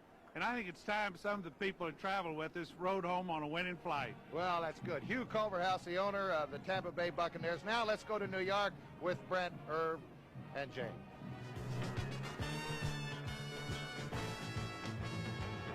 All right, thank you very much. Let's take you to the scoreboard right away. They are just about ready to start the second half, and the Giants lead Dallas. A fantastic goal line stand by the Giants. Cowboys gambled on 4th down. Middle linebacker Carson got back and deflected the pass away. And, of course, the game you're watching, Tampa Bay headed for the playoffs, leading Atlanta 7-3. Pittsburgh shutting down on Washington 17-7. Bradshaw has thrown 2 touchdown passes, 11 and 16 yards in that game. Philadelphia 13, Cleveland 10. A lot of copy details in that game. Sipe 21 yards to Rucker, 19th touchdown pass of the season for Sipe. Montgomery 62 yards for an Eagle score. That is the longest run of his career. Yes, Carmichael did it. 106 now, the consecutive game reception record. Buffalo leading New England, 2 field goals in that game by Nick Mickemeyer. And Minnesota and St. Louis are still scoreless. Cincinnati and Baltimore also are scoreless in the first. And San Diego struck Faust to Lord Jeff. They kicked the extra point. It's 7-0 Chargers now. Lord Jeff.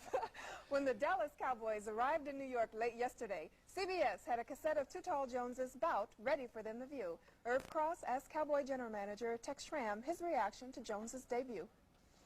Well, it wasn't one of the great fights of the century, I don't imagine, but I think a lot of people today are overlooking the fact that it was his first fight, just like a first fight of an amateur. And I think that the fact that he got through the 6th round, there was a little kind of a stumble, I think, and a illegal hit at the end, but the fact that the judges felt that he won the fight, it's one step further for him and his new career. Tex, if Too Tall decided to come back to football with the Dallas Cowboys taken back, we would love nothing better than to have. We'd love nothing better than to have Too Tall come back to us. He left under the finest of circumstances. Before the draft, he came in and told us confidentially that he would not be back, so that if that would make any difference, we could change our plans. He's been very complimentary to our football team, and if the boxing does not ever work out for him, he'll be very welcome with the Cowboys. They could use him right now, too, against Phil Simms, who is living up to all that publicity that Irv Cross gave him today. How about the quarterbacks coming out of college football this year? Mark Wilson of Brigham Young is ranked #1 by the scouts. He is a senior. He will go on the first round. He's 6'5", and it's not an arm, it's a howitzer that he turns loose for the Cougars. Watch that pass right there against Colorado State. He is consistent, which the pros like. The only question about Mark is how he will stand up to the pressure. He is not extremely mobile, but there's not a doubt in the world about the arm that Mark Wilson possesses. The most versatile quarterback, and he is not eligible for the draft, is Art Schliester at Ohio State. He is only a sophomore, and the scouts are drooling already because he can run with power and authority as well as pass for the unbeaten Ohio State Buckeyes. The best running quarterback, and he's a senior, Mark Malone at Arizona State. Watch here against Utah State. Back on his own, too. Malone, with a couple of crushing blocks, gets around the corner, gets to midfield, and with his speed, he pulls away for a 98-yard touchdown. Like Wilson, Malone's a senior. Mark Herman at Purdue is a junior. The scouts like his arm. He's 6'4", and he has an extremely quick release. After next season, there is no question that Mark Herman also will be a first-round draft choice. Paul McDonald, a senior at USC, is rated the smartest of the quarterbacks coming out. He will remind you a little bit of Ken the Snake Snabler, now with Oakland. The only doubt about McDonald is the strength of his arm. And when he hooks up like this, remember, USC has extremely talented athletes who are wide receivers. He gets a lot of help. And there's a freshman who has them drooling already, Danny Marino at Pittsburgh. Now, those are the top-rated college quarterbacks according to the professional scouts. Let me show you Phil Simms and the Giants in action against the favored Dallas Cowboys. Giants trying to win for the 5th straight time. Irv told you Simms was calm, cool, and collected. Watch this one. He'd already coughed up one interception. Came from the pocket, took his time, got Perkins, who made a dandy catch, and Perkins pulled away. Now, 4th down. Cowboys need it. Staubach has called a pass play on the gamble. Carson drops back to the deep zone and gets a hand on it. What a great play that is by the middle linebacker. Now, let's send you back to the stadium and the game you've been watching.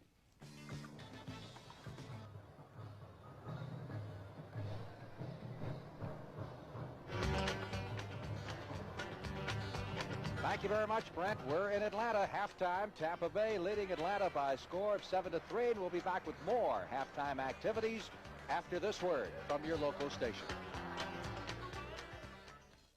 Teddy Kennedy. Will his past affect his future?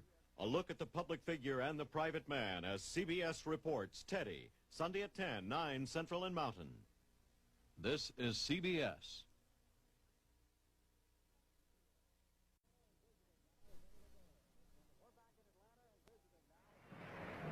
We're back in Atlanta and visiting now with Eddie LeBaron, an old friend of ours, one of the great quarterbacks, and now the general manager of the Atlanta Falcons. And it's been a little different this year for you, hasn't it, Eddie? Frank, this has not been one of your great years as far as what we've been doing.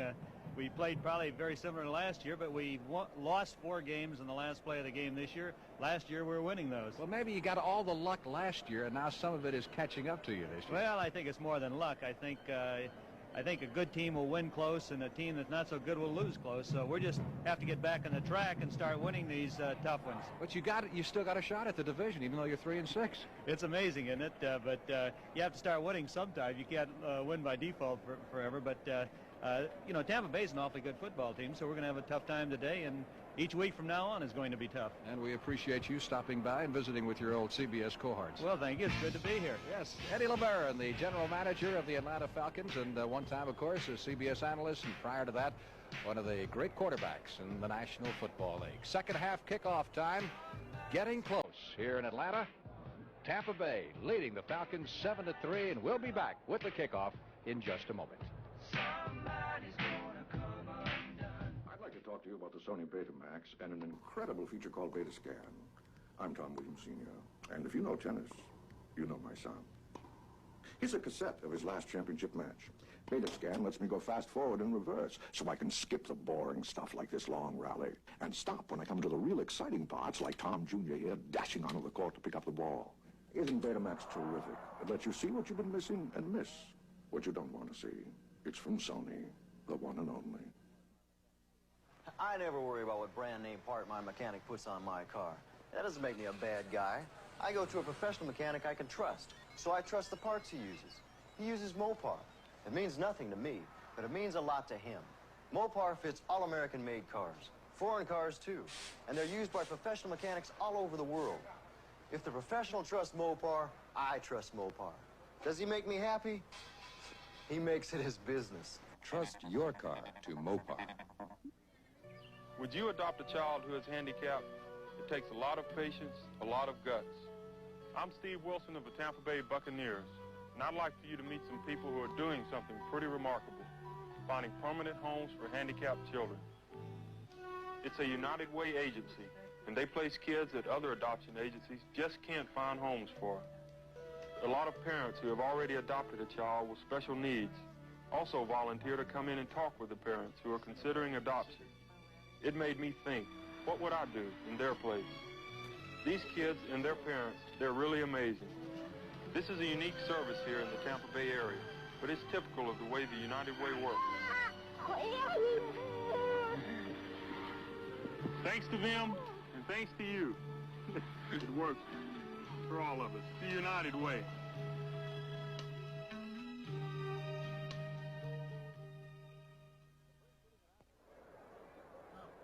The preceding announcement was furnished as a public service by the National Football League.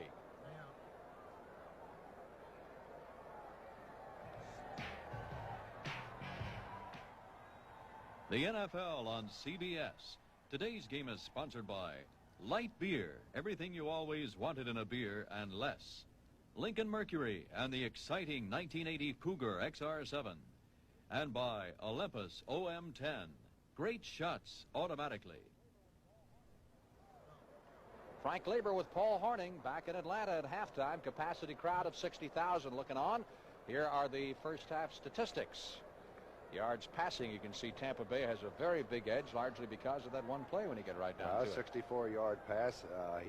Doug Williams also had a 50-yard pass dropped for a touchdown. Let's take a look at the first half highlights, Frank. The first touchdown for Tampa Bay was set up with this 64-yard bomb to Morris Owens. Right, beautifully thrown, right, perfectly. Perfect thrown pass, Frank. Led him perfectly. Rollin Lawrence saves the touchdown here. It's marked at the 1, and then Ricky Bell on the very next play goes up and over. Tampa Bay's only touchdown of the first half. Ready for the second half kickoff. Atlanta will be kicking off to Tampa. Beautiful afternoon. Temperature at 60 degrees. Tight football game. Atlanta's had the best of it running the football. Tampa Bay throwing the football. And Atlanta disappointed because they didn't go in just before the half. A couple of sacks cost them even an opportunity at a field goal. George Ragsdale will be the deep man, number 23 for the Tampa Bay Buccaneers. He's their kickoff return specialist. And Tim Mazzetti, as we said, has been under fire. In fact, there's some debate in the Atlanta newspapers this week about some comments that Lehman Bennett made that perhaps he's thinking about giving Mr.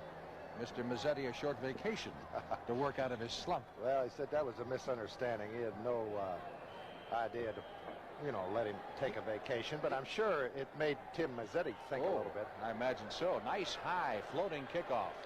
Ragsdale at the 7, 15, 20, 25, hit at the 27-yard line. Hey, Mazzetti had a string going, 31 straight extra points, and then when he went bad, he missed 4 out of his next 5 extra points. And he was kicking them low. He had 2 or 3 of them blocked, Frank, but they actually were kicked low into the defense.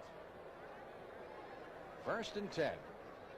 Tampa Bay's ball at the 27-yard line. Larry Mucker entered a wide receiver. John McKay alternating his wide receiver, sending in the plays. Mucker's wide to the right side. Isaac Hagans is split to the left. That's Mucker in motion. Pitch to Ricky Bell, trying to get outside. Bell reaches the 30 before Lawrence, number 22, makes the stop. Pickup of 3, 2nd and 7. One thing impresses me about Ricky Bell, obviously he made a lot of money when he signed as a first-round draft choice, first man picked in the draft. Yet these last couple of years, while he's been at Tampa, he has gone back and he has completed his education, got his degree. For a lot of people with that kind of money in their pocket, probably wouldn't have bothered. You got to admire that. I tell you, talk about a young football team. Dave Revis, the left tackle, is the oldest veteran starting on offense, and he's a 5-year veteran. All the rest of them 4 years and under. Bell, big hole up the middle, and he jets through for the first down. Out to the 40-yard line, 1st and 10. Start of the second half. Looks like Tampa Bay wants to run it. Steve Wilson anchors that offensive line in the center. Look, he takes it. Wilson Falmawina way to the left, creates a gigantic hole for Ricky Bell. First down, Tampa Bay. Nose of the ball just inside the 40-yard line, down at the 39 is where they mark it. Mucker to the right side, Isaac Higgins to the left. San Diego Chargers in front of Kansas City, 7-0 in the first period. That's Bell in motion. Johnny Davis, who's in the backfield with Bell, is caught at the line of scrimmage, drives forward and gets a yard or two, and then is stacked up. Pridemore, number 27 in there. Lawrence, number 22. Kuykendall, number 54 for Atlanta. Tampa Bay Buccaneers have already won more football games this year than they have the first 3 years combined. Dan Fouts, a touchdown pass to John Jefferson. What a hookup combination that is. Second down, Jefferson. 9.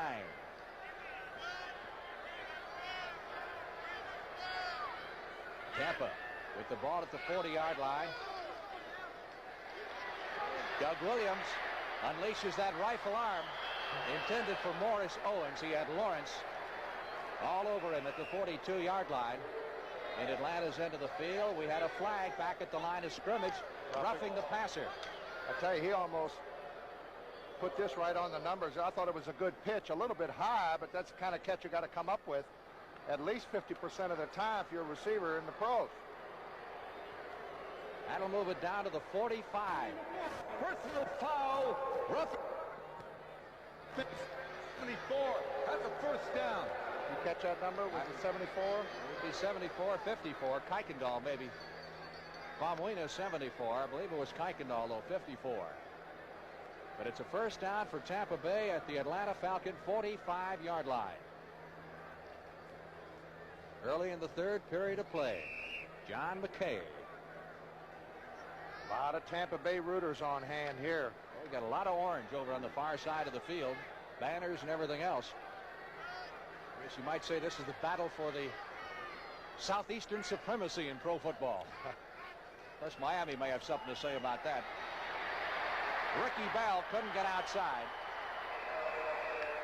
Lawrence, number 22 over there, and Falmawina, number 74. There's the orange spattered across the way. You must have 2,000 or 3,000 people here from Tampa Bay area. Roland Lawrence came right up and met the run head on, made penetration across the line of scrimmage from his cornerback position. Loss of the play back to the 49 of Atlanta. It'll be second down 14. Falcons put in an extra defensive back and take out Edgar Fields, number 77.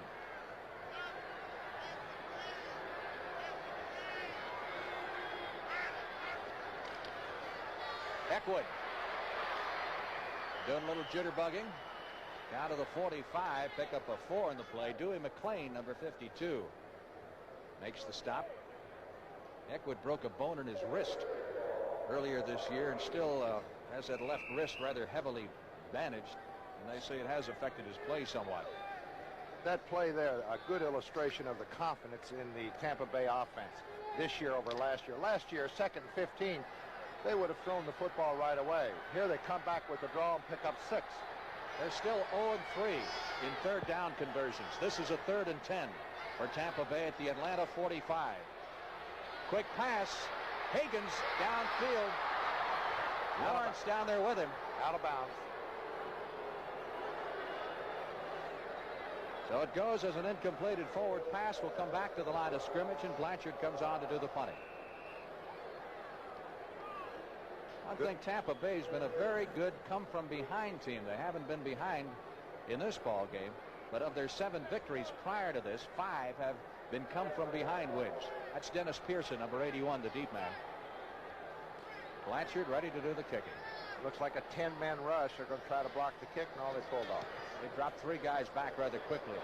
High-hanging punt.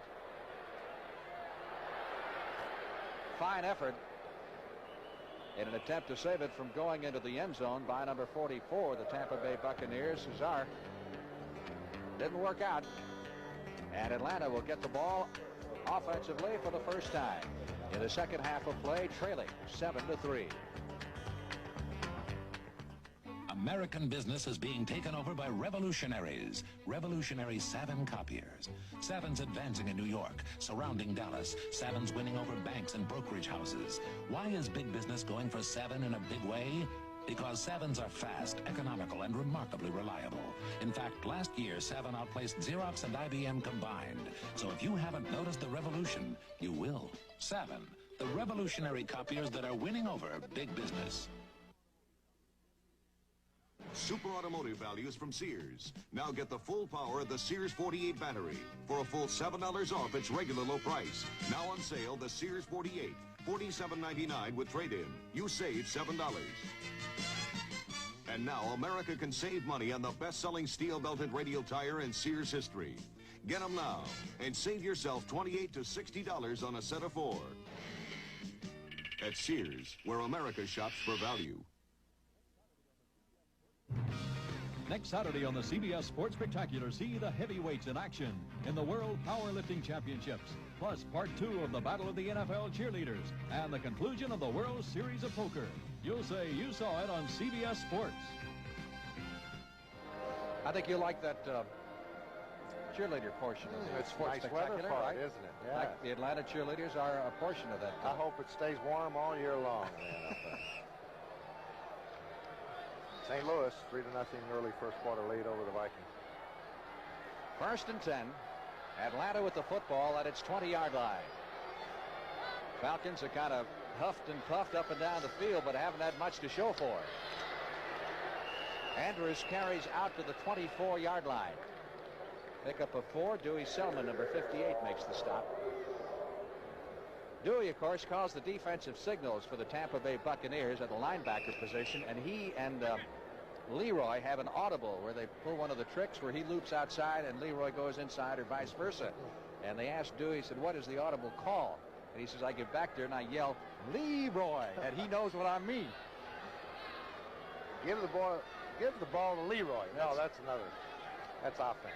2nd and 6. Kane does a good job of breaking several tackles. Boy, he runs hard. Short of the first down at about the 28-yard line. Cecil Johnson, number 56, on the stop. Russ McKeska checks in now for Falcons. Double tight end. 3rd down, they'll need about 1.5 yards for the first down. Kane is 49 yards and 16 carries. Andrews 35 yards and 10 carries. Great passing situation here. He's reading your mind. Mitchell, the tight end, picks up the first down at the 35-yard line. Mark Cotney, number 33. Old James Mitchell isn't the ball player he once was, but he can still catch him. Well, this is the easiest time in the world for a receiver to get open when it's 3rd and 1. Everybody on that defense, especially your linebackers and your front 4, has to play the run. Here's Mitchell, one of his very infrequent catches of the year. That's only his 5th catch the whole 79 season. Got 2 today. First down, Falcons at their 34-yard line. They trail by a score of 7-3. 9:45 left, 3rd period. Bartkowski loosens it up, gets it out to Francis. At the 40, Wallace Francis is to the 45-yard line. Francis working on his best year ever. That's his first catch of the afternoon, Frank. Here it is off the left side. Little rollout right. Francis just in front of that zone. You'll see Mark Cotney, number 33, missed the tackle. Finally pulled down by Dewey Selman. Another Falcon first down. This one at the 45-yard line. Atlanta in its own end of the field, but driving here in the 3rd period on its first offensive possession. Little delay, goes to Kane. Caught at the line of scrimmage. Selman had him first. He started to get away from Dewey, and then David Lewis, number 57, closed on him after a pickup of short yardage on the play out to the 47-yard line. Bill Kohler now playing nose guard in that 3-4 defense for Tampa Bay. 2nd and 8. Kohler missed all of last week's game against Minnesota because of spasms in his back. He did not start today. Kohler's out at left defensive end. Place of Chambers. Randy Crowder's playing nose guard. On 2nd and 8. Bartkowski. Andrews doing the juggling act at about midfield. Pass is incomplete as Washington came up quickly from the secondary, number 40. That time he missed the pass, Frank, but number 1, he did not run a deep enough pattern. He hooked up way too sharp.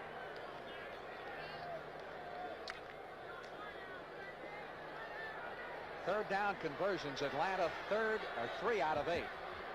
They've got a 3rd and 8 here from their 47-yard line. They're going to double cover both the outside receivers. Bartkowski in trouble behind the line. Going to run it. He's to the 50 and stopped short of the first down. He lost the football, but again, it may have happened after the whistle. Well, the last time he scrambled, he got coughed up the football, but it was ruled dead. And let's see how they rule this one. Oh, he really got creamed. I tell you, quarterbacks take their life in their own hands when they run. I think defenders take an extra hard little shot at a quarterback, too, when he's running, right? They sure do. Here it is. They want to make him think you run it again, you're going to get it twice as hard. They're going to go for it. Atlanta retains possession on the fumble. 4th down. Less than a yard needed for the first down. Lehman Bennett doing a little pacing. Well, last time on 3rd and 1, they went upstairs. I think they'll keep it on the ground here out of the eye. Quarterback sneak by Bartkowski. Got it.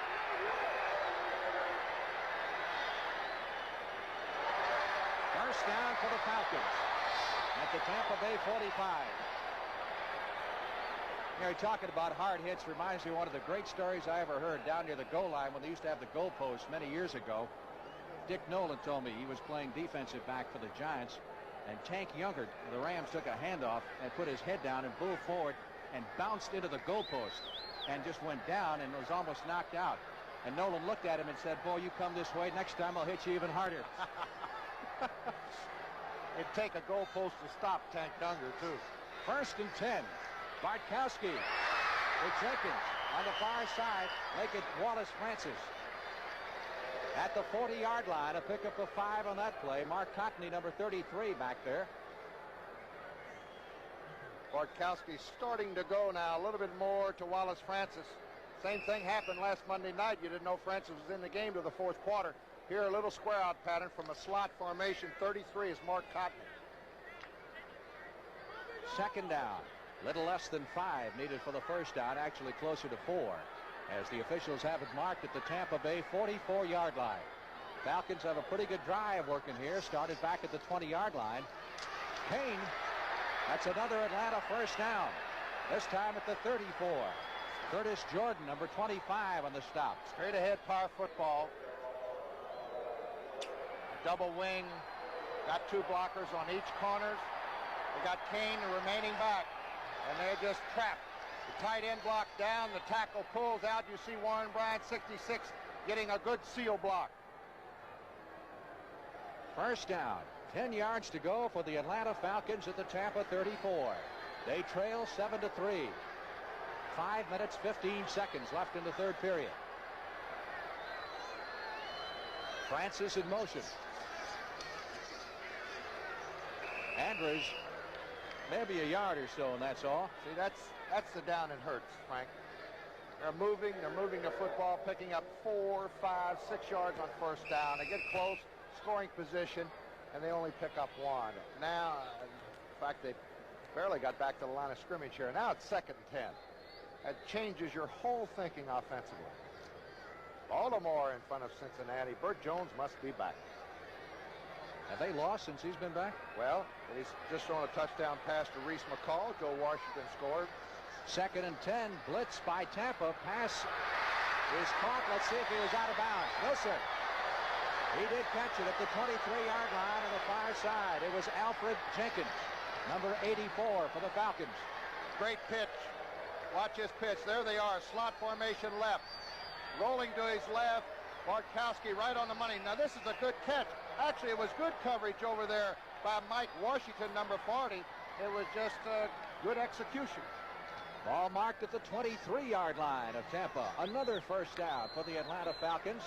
The 5th in this drive. Now we go back to running the football. Now we're back in 1st and 10.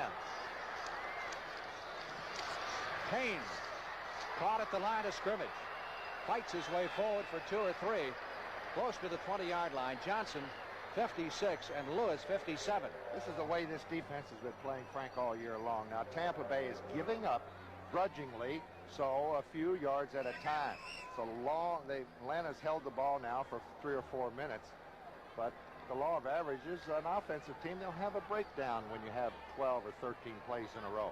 This is the way the Tampa Bay defense has been playing all year long. They make you earn every yard. 2nd and 7 from the 21-yard line. Kane and Andrews, the 2 rookie setbacks. Bartkowski, little pitch underneath. Andrews at the 10 and down to the 5-yard line. It's almost a college play. Well, it's ruled actually a forward pass. It's a completed pass to Andrews. Well, here's that breakdown again. Now watch it, delay, rolling to the left, a little left-handed pitch to Andrews. Now they tried this play in the first half. Leroy Selman got the play from behind. This time it worked, but they're going to bring it back. Holding against Atlanta. Holding, offense, number 66. Warren Bryant guilty of the holding call, and just as you were saying, this Tampa Bay defense gives him a few yards and waits for him to self-destruct, more or less, either a penalty or a turnover. That'll move it back to the 28-yard line. It'll be 2nd down and 13. Make it 14. Needed for the first down. Now Bartkowski's got to throw it. He's under pressure. Dumps it off to Andrews at the 30, 25. Andrews is down to the 20. They need to reach the 13 for the first down. Good play and good hard running by Andrews here. He got almost half of it back. Picked up 8. Watch a screen form. And watch number 70, Dave Scott. He gets a piece of a block right there. Barely trips up Andrews, but he's going straight ahead. Chambers finally on the stop. Pressure on Bartkowski. Right here. That's Randy Crowder. Ball is marked at the 20-yard line. It is 3rd down and 7. Big play for the Falcons in this drive. They've come a long way.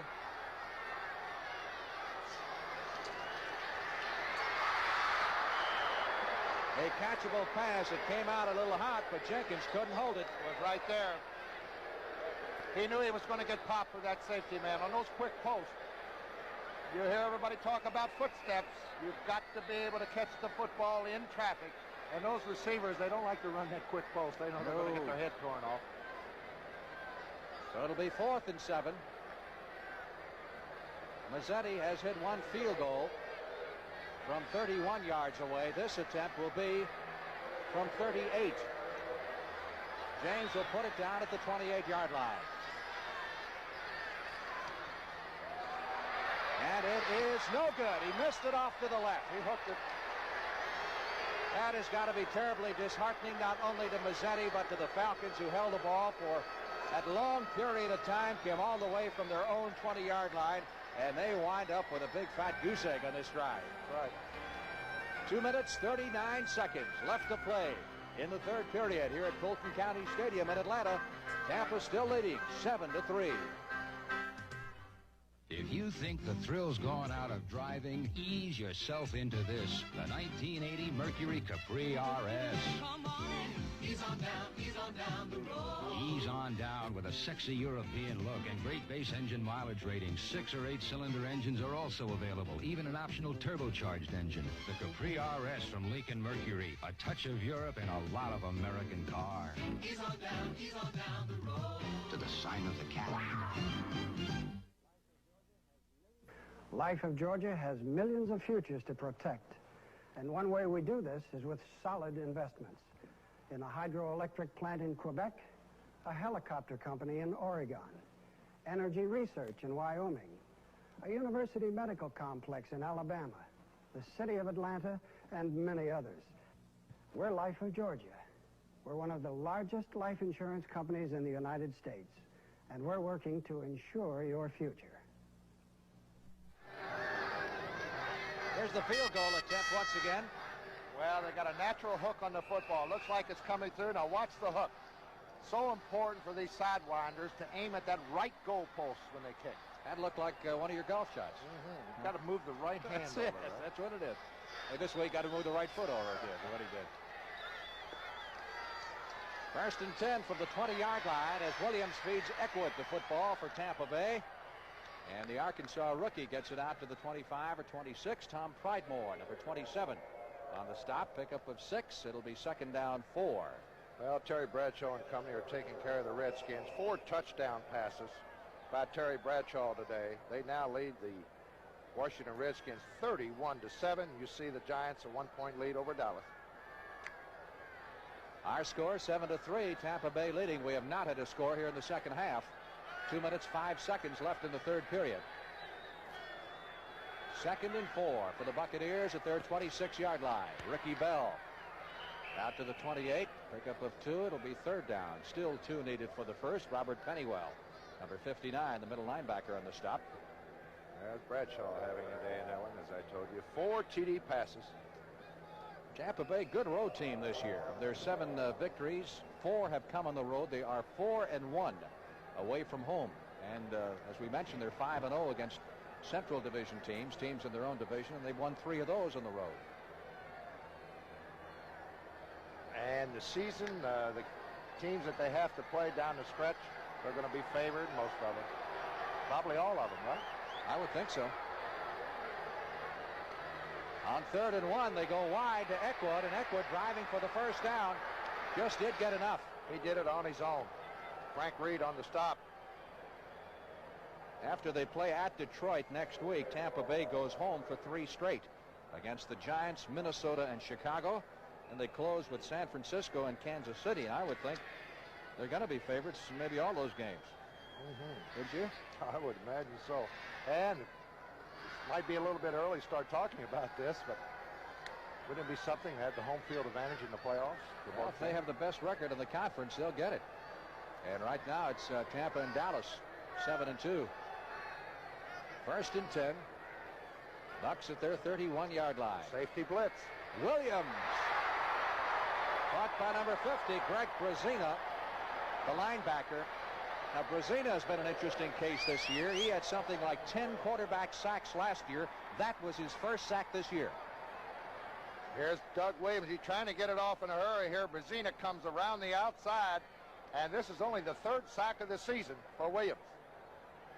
Drop for the loss back at the 27-yard line. It'll be second down and 14 for the Buccaneers. Here's where the Atlanta defense in the past has used a lot of blitz, and I don't think you should blitz when you have them 2nd and 15, 2nd and 16, because that puts that secondary back there man-to-man. And how do you expect a $50,000 defensive back to cover a $100,000 receiver man-to-man?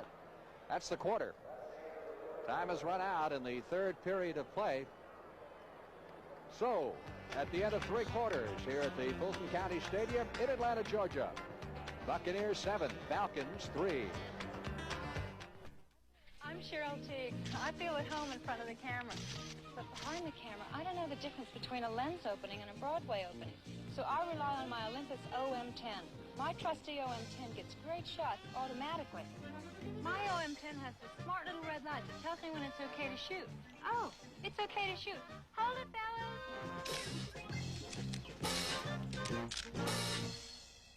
With Olympus OM10, great shots automatically.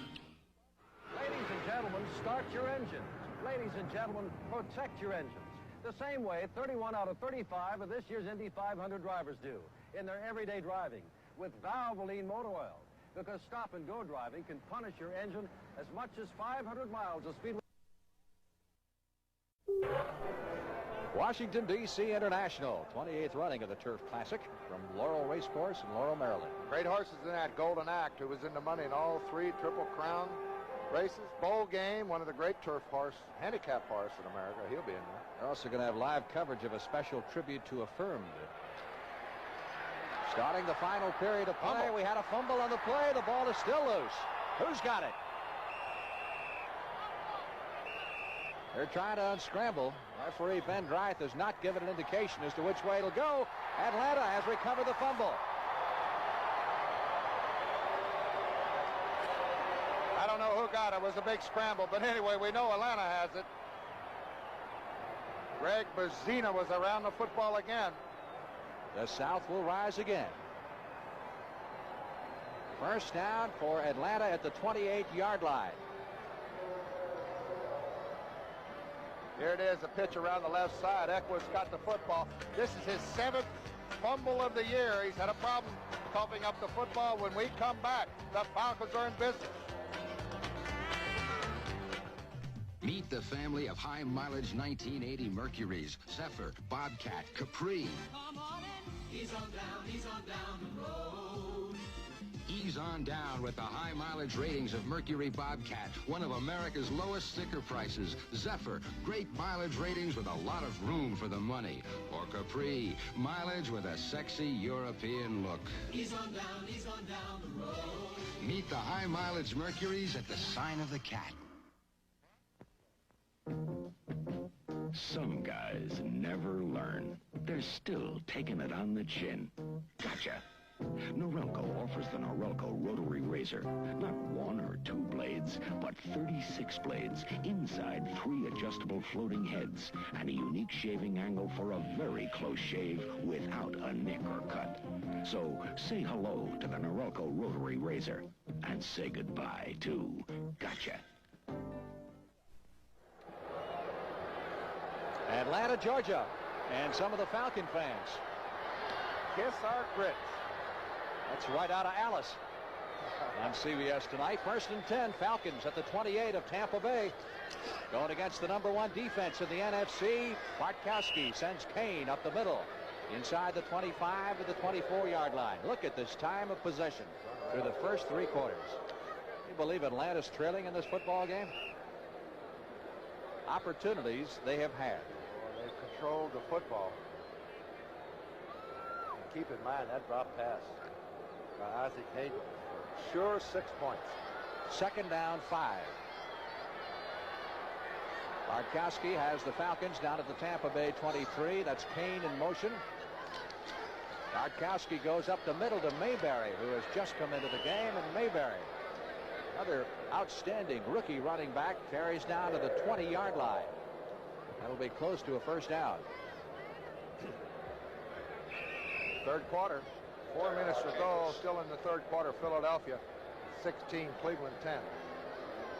3rd down conversions. The Falcons are 4 out of 13. They have a 3rd down, and they'll need 2 for the first down. Ball at the 20-yard line.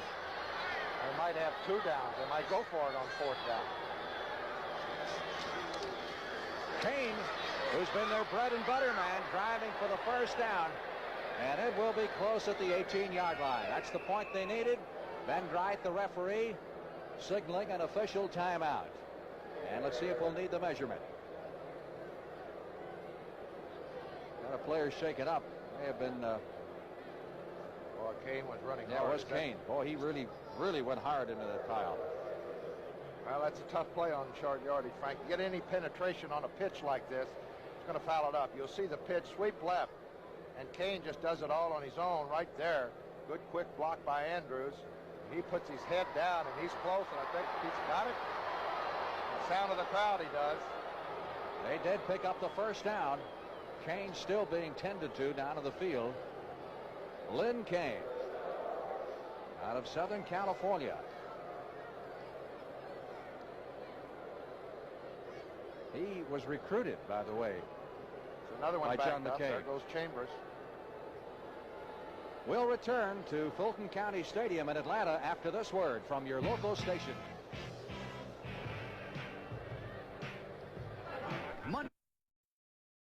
Monday on the White Shadow. It's one super mismatch. Carver High against the Harlem Globetrotters. Don't miss the White Shadow, Monday at 8, 7 Central. This is CBS.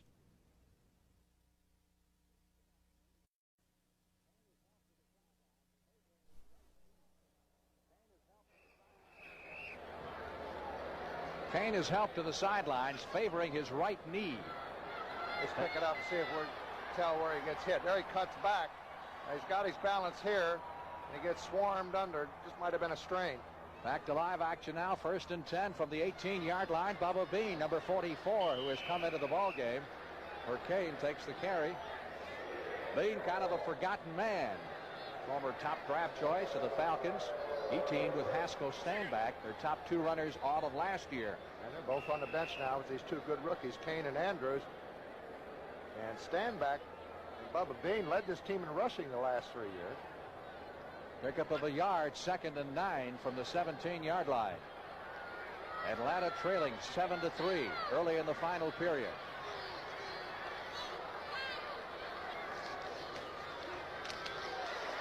Nice hole, and that's Mayberry inside the 10 to the 5-yard line. Fine run by James Mayberry. Jordan and Washington save the touchdown. They caught the Tampa Bay defense a little asleep here. 2nd and 10. They're playing the pass all the way. Hand off to Mayberry, and the fine rookie twist to the 5-yard line. A pickup of 12 for the first down. 1st and goal to go now from the 5.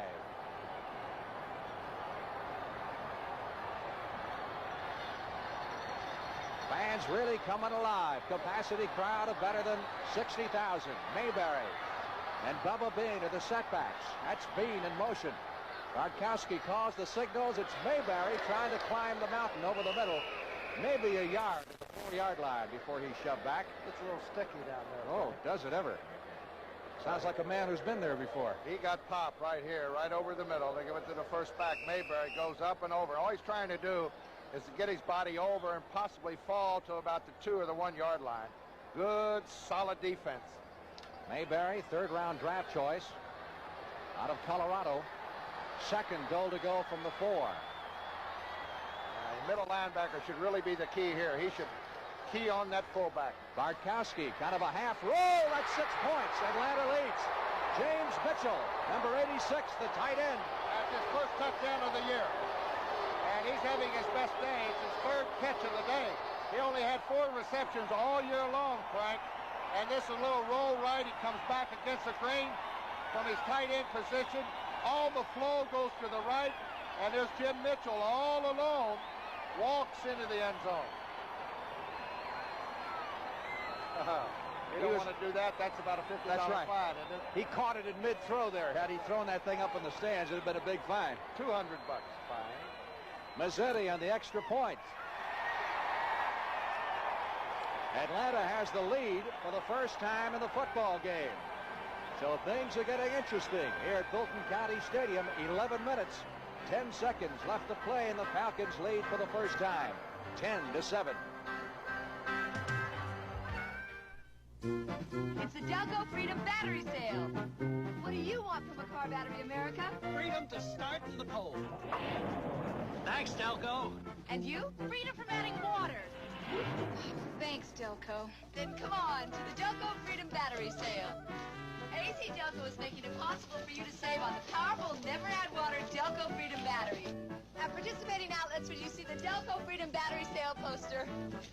Thanks, Delco! When choosing between the phone and a business letter, remember, the letter is loaded with hidden costs. I see you. There's dictating time, typing time, filing costs, materials, even mailing costs. Sorting, sealing, stamping, and postage. To reduce those costs, don't reach for a stamp. Reach for the telephone. The phone's a better buy than the business letter. Another look at the touchdown, Frank. Watch the tight end right there. He slides off the linebacker. Play action. Everything going to the right. He comes back against the grain. Mitchell's first touchdown of the year, and almost was going to throw it up into the stands. Mazzetti ready to kick off. Falcons' ball control is now paid off. They've simply held the football most of the game. Beautiful kick. Ragsdale, 2 yards deep, fumbles it for the touchback. Kane will not return the remainder of the afternoon as he has that right knee treated. He's been their leading rusher, 65 yards and 21 carries. Well, this Falcon defense should be fresh. They haven't played much this afternoon, not over 15 or 14 minutes. Kane being assisted from the field and getting a standing ovation from many of these fans. That drive, 28. Pass is ruled incomplete. Penalty marker thrown at the line of scrimmage. Bias was back there defending. Somebody had a hold of Doug Williams' legs. He got the pass off. Illegal use of hands. Watch Williams. Now play action. Everybody's covered downfield. 75, Jeff Yates really putting the pressure on. Here's Ricky Bell. He can't control it. Ray Easterling on the coverage. Oh, that's Ricky Bias, 38. Number 38. Keep in mind, we told you that Tampa is an excellent come-from-behind team this year. They've come from behind in 5 of their 7 victories, and they'll have to do it again this afternoon. Illegal use of the hands on number 73. It's Charlie Hanna, the right tackle, Tampa Bay. So Tampa Bay with very poor field position here. They've been shoved back to their 10-yard line by the penalty. They have a 1st and 20. A little different defense. Look, they got a 3-deep secondary. Most teams play 4 deep. Ricky Bell just barely got by the line of scrimmage. The play had been whistled dead before the fumble. Robert Pennywell, number 59, on the defensive charge. His forward progress had been stopped. Don Smith, the rookie, came up with the fumble recovery, but after the whistle. So they'll mark it at the 14-yard line. Credit Bell with a pickup of 4 on the play. It'll be 2nd down, 16. Play from the bench being brought in by Morris Owens, the wide receiver. Frank, against this 3-deep defense, if they do a deep turn-in, all Williams has to do is key the safety man who's lined up, head up the center, and just go opposite to wherever he goes. Blitz. Williams. Intended for Higgins, but well overthrown. Williams apparently felt the pressure, felt the blitz coming, and really unloaded much quicker than he wanted to. Higgins had no shot at all in catching up to that one. It's an automatic play here. They pick up the blitz. They're trying to hit a man on the post, but Williams just lets it fly here. Overthrew him about 20 yards. That'll set up a 3rd down, 16. If the Falcons hold them here, they'll have Tampa kicking from the goal line. Tampa Bay has not done the job on 3rd down. 1 out of 6 3rd down conversions. Davis in that backfield, along with Tony Davis. That's Johnny Davis. After the 20. Let's see, they needed to net the 30-yard line for the 1st down, and he's over in that area. Roland Lawrence finally knocked him out of bounds. See where they mark it. They had Johnny Davis, 38, and Tony Davis, 27, in the backfield for Tampa Bay. Well, they had the perfect play called against that blitz, too. A little screen right. And I think if Johnny Davis would have made the right cut here, he would have got the 1st down. Watch Davis. Now, let's see if he can cut back to the inside. There's Greg Roberts. He blocks out, but Davis just takes a little bit too much time in cutting back. They are short of the 1st down by a yard. Dennis Pearson drops deep for Atlanta. 9 minutes, 12 seconds left to play in the game. Blanchard to do the punting. 8-man rush by Atlanta. Blanchard gets it away in good order. Pearson, fastest man on the team at the 30. Stopped at about the 33. Danny Reese, number 46, down there quickly for the Tampa Bay Buccaneers. So now Atlanta will get to play ball control, or try to, which they've done very successfully, with a lead for the first time. 10-7. They're out in front with 8:55 left to play in the game. Here's to good friends. Tonight is kind of special. How you holding up? I'm all right. You want to go for 10 miles? If we make it, I'll buy you a beer. If we make it, I'll buy you a loan, pal. When you want the taste of a truly great American beer, tonight, let it be Lowenbrau. Tonight, let it be Lowenbrau. When you get Sears Aluminized Muzzler for only $17.99, you also get the Muzzler Promise. Sears promises that the muzzler will last as long as you own your American-made car. Or return it for refund or replacement free. And if Sears installed it, they'll install the new one free. Well, you can't beat that. I think it's fantastic. It's a great promise. Sounds like one heck of a good deal. The Muzzler, only $17.99. Installation and additional parts extra. At Sears. Next Saturday on the CBS Sports Spectacular, see the heavyweights in action in the World Powerlifting Championships, plus Part 2 of the Battle of the NFL Cheerleaders, and the conclusion of the World Series of Poker. You'll say you saw it on CBS Sports. CBS Sports Spectacular should be an excellent show with that great variety. Next Saturday afternoon, look what the Giants are doing to Dallas. And it's Phil Simms again, 2 touchdown passes. Johnny Perkins scored once, and Billy Taylor. William Andrews back in the Atlanta backfield. 1st and 10, Falcons at their 33-yard line. And that's Andrews, the rookie from Auburn, around the right side. And 10 yards on the carry as he dives for the last 3. Jarris White, number 45, comes up to make the stop. See where they mark it. You talk about good blocking. He's not even touched on the outside. Look at the great block the halfback gives him. He gets around to the outside. Nobody touches him, and he goes straight forward, picks up 10. He now has about 45 yards rushing.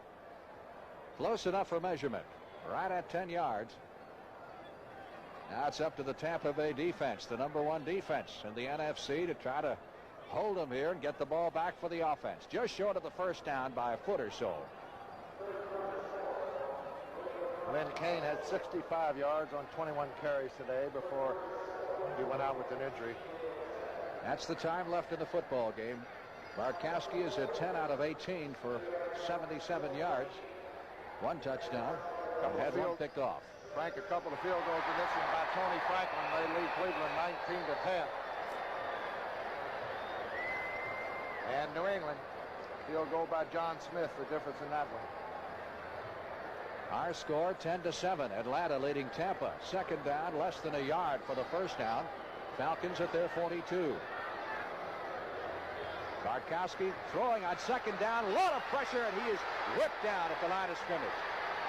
Or actually behind the line of scrimmage by Dana Nafziger, number 51, who bolted through there and tried to unscrew Bartkowski's head. Looked like a reckless blitz here. Here's Bartkowski, Tampa Bay blitzing again. And watch 51. Dana Nafziger was down on the ground and alertly got up. Good concentration and good effort. Just took his helmet right off his head. 3rd down instead of 2nd and 1. They now have 3rd and 10. So a big play by the Tampa Bay defense. Ball is at the 33-yard line. They fake the blitz. Bubba Bean got about 5 back. But Atlanta will have to kick it with 7:40 left to play in the game. Fans don't like the call, and some boos rain down from above. Well, it's a quickly paced game, Frank. Tampa Bay has only had the football for 14 offensive plays in the second half. So Atlanta has really controlled it. More than 2-1 in possession. Time in possession. Race is back looking for the punt. James awaiting the snap, standing on his 24.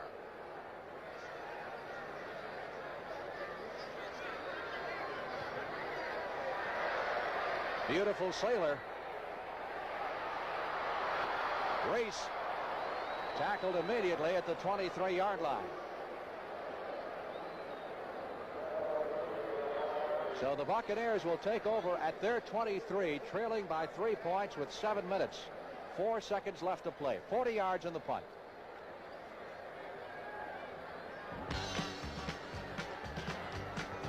We've got a timeout here at Fulton County Stadium in Atlanta, Georgia, and we'll be back in just a moment.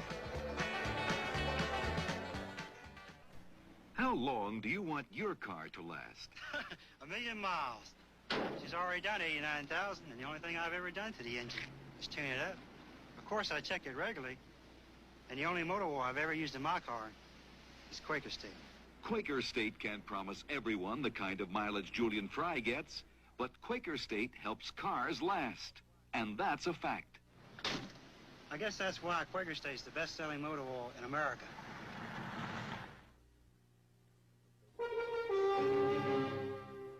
Took Beethoven 4 years to write that symphony. Some things can't be rushed. Good music and good wine. Paul Masson's Emerald Dry.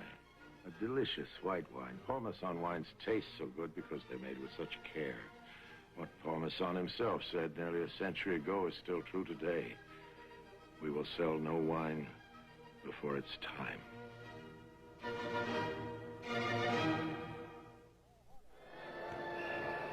Frank Lieber with Paul Horning back in Atlanta. There's the whole picture. Atlanta leading by 3, just over 7 minutes left to play in the game. And here come the Buccaneers. 1st and 10 from their 23-yard line. Doug Williams at the throttle. He's only put it up in the air 11 times. Handing off to Johnny Davis, and Davis is out to the 25 for a pickup of 2. Atlanta is dead last in the conference in pass defense.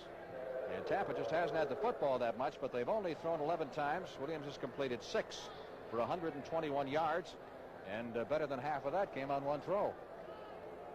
And a guy who's thinking about this game as far as making up for something is Isaac Hayden. He's dropped that sure touchdown pass, 50-yard bomb.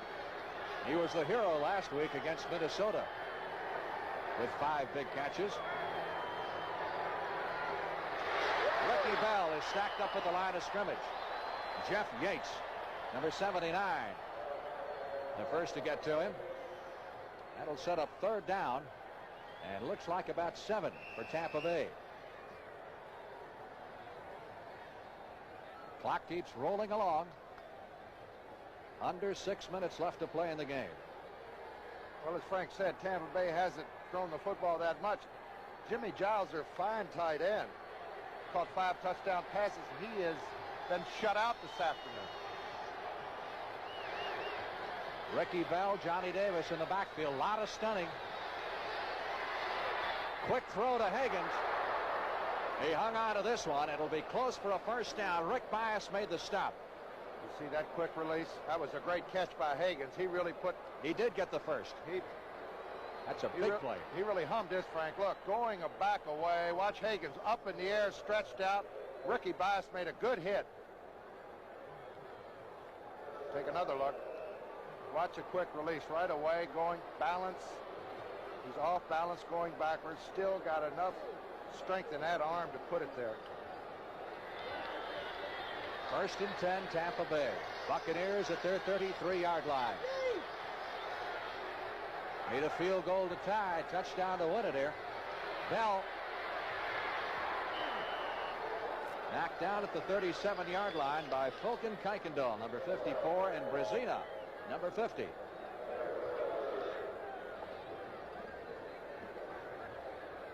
No incompleted passes here. Nobody getting out of bounds, so the clock continues to roll on unrelentlessly. We now have 4 minutes and 30 seconds left to play in the game.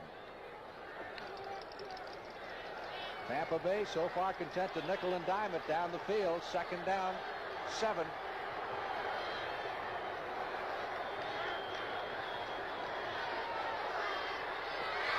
Morris Owens, number 85, was the intended receiver. He was hit hard by Lawrence. Another drop pass. He said 3 or 4 of them. So again, you get to the possession down. 3rd down. Tampa needing 7 for the 1st at their own 37-yard line. Well, if he'd have caught it, Frank, would have brought up 3rd and 1. Very close to the 1st down. And now 3rd and 7.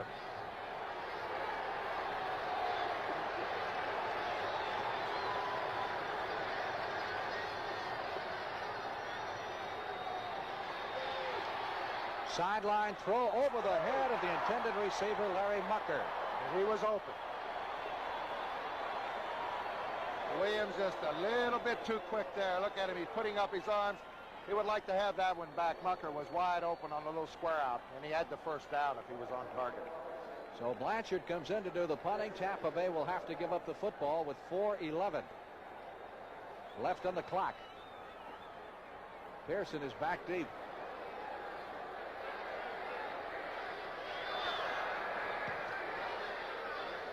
Good kick. Fair catch. Pearson making the catch secure at the 21-yard line. There had to be a flag thrown on that. It looked like somebody was offsides to me. They were jumping all over the place.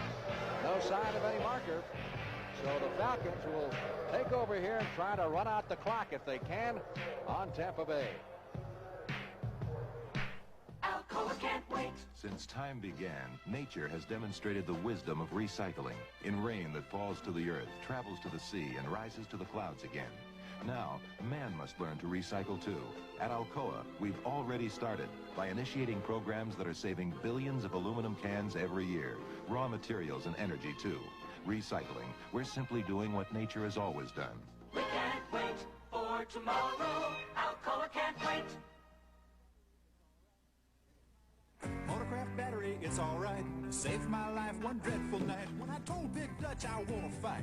He said, how about now? He broke a table over a chair. I went from a coupe to go anywhere. My lights had been on while I was there. Motorcraft, don't fail me now. I turned the key as he came to the door. My Motorcraft made the engine roar. Then I heard Big Dutch as he stamped and swore. Gonna get me a Motorcraft battery for sure. Motorcraft, for sure.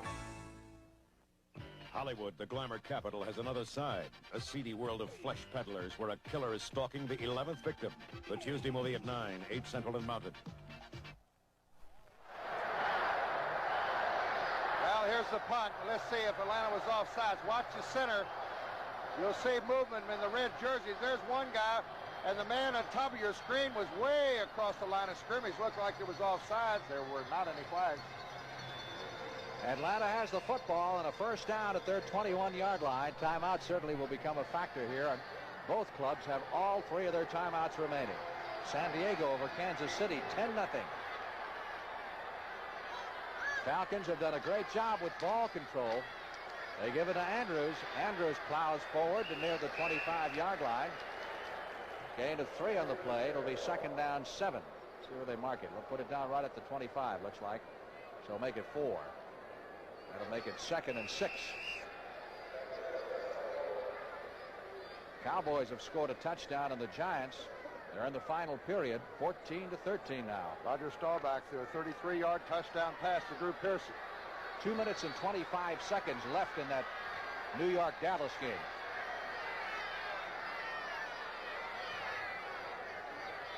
They know they're going to run it. You can see all the Atlanta linebackers and safety man even come up. Andrews tripped up behind the line of scrimmage, dropped for the loss at the 23-yard line. David Lewis, number 57, doing the job. Both of these teams have played well defensively, good enough to win on an average afternoon. And right here, Tampa Bay, that was a big play for the Tampa Bay defense. It throws them into 3rd and 7 now. Less than 3 minutes to go. Right there is David Lewis. 3rd down. Atlanta needs 7 for the first down. The ball is at their 24. They want it back right now.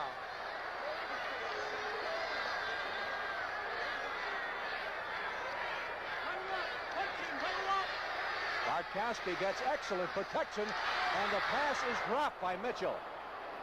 He had the first down, too. Had the first down, pass thrown right at the numbers.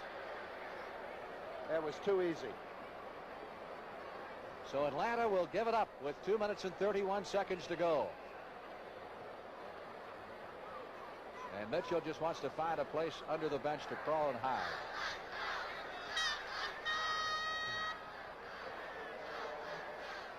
Reese, the deep man, who will not fair catch. Sooner or later, that's going to catch up to him.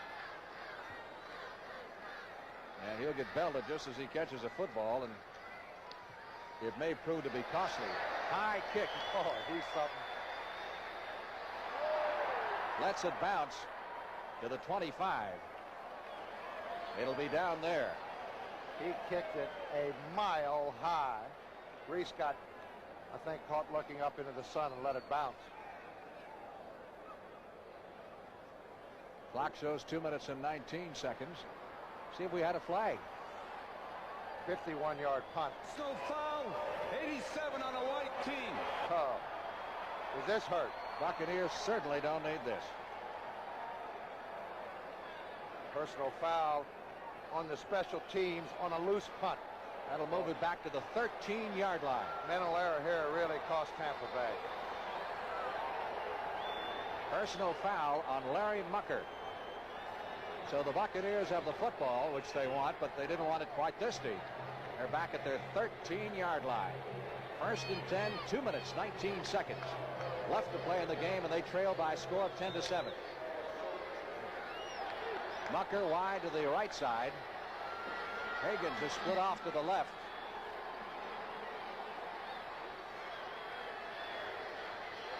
Reverse. Mucker on the reverse, trying to get outside and dropped at the 10-yard line. Greg Brazino was waiting for it, Frank. You don't fool an old hand like that. Brazino, who has caught a lot of heat for the Falcons' defense problems this year, making a big play. He's a veteran in that defense, a 12-year veteran out of the University of Houston. Here comes the reverse. Mucker really retreats deep. And Greg Brazino right there on the stop.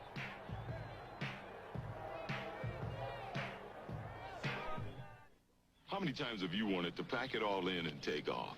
Well, with Hertz Economy fares, the time to go is now. Our subcompacts are only $14.95 a day, weekends, and just $98 a week. All with free mileage. Larger cars are only $1 more a day. And if you rent for 3 weekdays or more, Hertz has special economy fares for that, too. Hertz Economy fares. Now you can't afford not to rent from number one.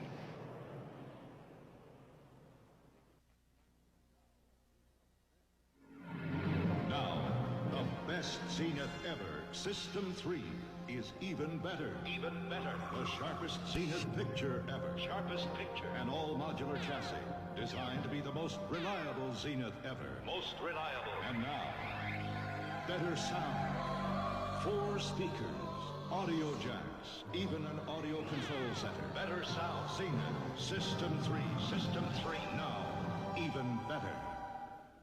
Get somebody who could talk. Frank Lieber with Paul Hornung back in Atlanta. Tampa Bay Buccaneers in the hole. 2nd down. 13 needed for the 1st down. They're backed up to their 10-yard line, trailing 10-7. 2-minute warning has just passed. Williams trying to hit Isaac Higgins at the 30-yard line. There's that deep turn-in I was talking about, Frank. They got a 3-man deep prevent, and Williams had his man open again. Now that could have been, there he is. Williams wants him to turn the other way. That could have been a broken pattern here. There's Williams. He knows it's a turn-in or a turn-out, and I think Higgins might have gone the wrong way. Williams is 7 out of 15 for 129 yards. That brings up 3rd down and 13. Tampa Bay desperate for a 1st down here. Much maligned. Atlanta defense digging in, trying to hold him. Williams back at the goal line. Fires it over the middle, incomplete, intended for Higgins. Now, Isaac Higgins and Jimmy Giles ran into each other on the pattern, and that is why Doug Williams is hot right now. They ran into each other downfield. Let's see if we can pick it up. Here's the pressure of the Atlanta defense. That's Don Smith being blocked. He's got time to throw the football, and the reason he's holding up is Giles and Isaac Higgins downfield had run into each other. Blanchard, standing 3 yards deep in the end zone, will have to give it back with 1:50 left to play in the game. Nobody's back. They're going to let this one go. Takes a Tampa Bay roll and will roll dead at the 37-yard line in Atlanta's end of the field. Both teams still have all of their timeouts remaining. So the Bucs will have a chance to stop the clock and probably get the football back one more time if they can keep Atlanta from picking up a 1st down. Now you'll see Tampa Bay jam those linebackers. They'll probably bring in an extra defensive lineman maybe. They're going to try to have to strip the football. They need a turnover right here. Excellent punt under pressure, 51 yards. Keep in mind, Atlanta's only 2 games out of it. They could win today. They're still in the race. That's right, because New Orleans is playing Denver. LA's playing Seattle. If they both lose, they'd just be a game out of first place. Andrews straight up the middle. Out to the 40-yard line. And here's Tampa now calling timeout. That's number 1. Time remaining 1:34. Now you see what this would do to the standings. Atlanta wins it, they would be 4-6.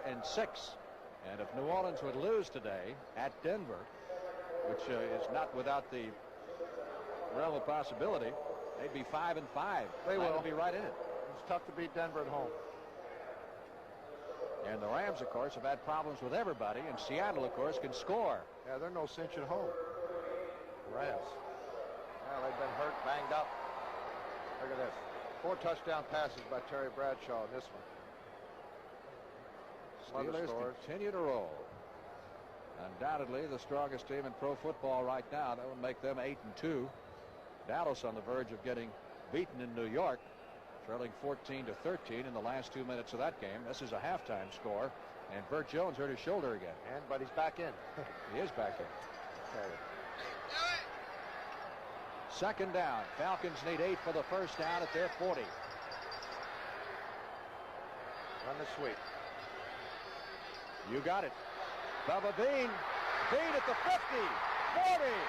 One man to beat for the touchdown. And Bubba Bean is over. Touchdown, Atlanta.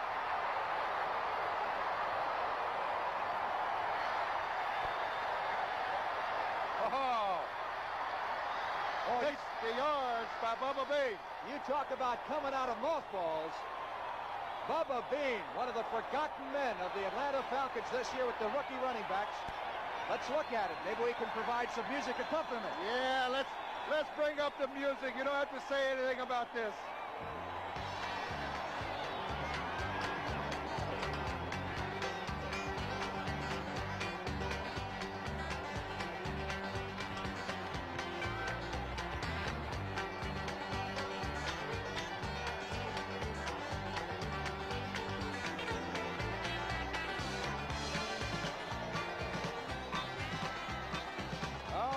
How about that stiff arm on Jarris White? Mazzetti tacks on the extra point, and the Atlanta Falcons, who have lost 6 of their last 7 games, may be seeing their luck turn. They're just hanging on to the football, trying to run out the clock. Well, see what happens there. If you break that first flow, Tampa Bay's defense, everybody's up close to the line of scrimmage. They're trying to strip the football. They got outside. He broke that first flow, and then there wasn't anybody back there but Jarris White. And he really used that straight arm good, Frank. I like the music, too. You don't have to say anything on a run like that. John McKay, obviously a little disappointed, but I'm sure he figured he wouldn't go undefeated the rest of the way, so. They're still going to go to the playoffs. That's my prediction. Worst that could happen today, they still have a 2-game lead. That's absolutely true. Pretty good position to be in. Well, it's too good a football team to... Somebody said, well, what if Tampa Bay loses them all? I said, they're not going to lose them all. Are you kidding? They're too good a football team. They made a lot of mistakes today. A couple of guys, I think, have run the wrong pattern. If you look back on Isaac Hagan's dropping that touchdown pass in the first half, he also fumbled a first down when Ronald Lawrence picked it up and went down the sidelines. So they've had some mistakes today, but they will come back. 17-7. Atlanta leading. Some of the fans heading for the exits right now. As Mazzetti kicks off for the Falcons. Ragsdale is deep. He'll run it back from the 5. 15-20. Ragsdale almost broke through at the 30-yard line. Joel Williams makes the stop for the Atlanta Falcons. Hurry up offense for sure now. Somehow Tampa Bay's going to have to score a touchdown quickly here, then try the onside kick if that can happen. How about a hurry-up 70-yard bomb is what they need. I believe Mr. Williams may air it out. They say he can throw it 80 yards. Absolutely. He'll drop back close to that 20-yard line and let it go.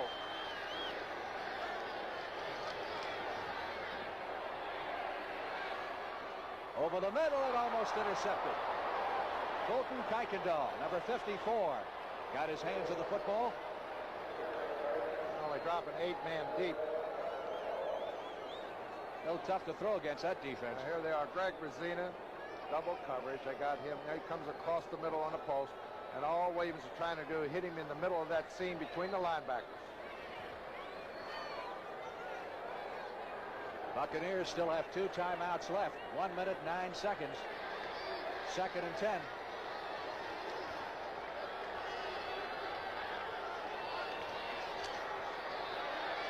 Again, Williams.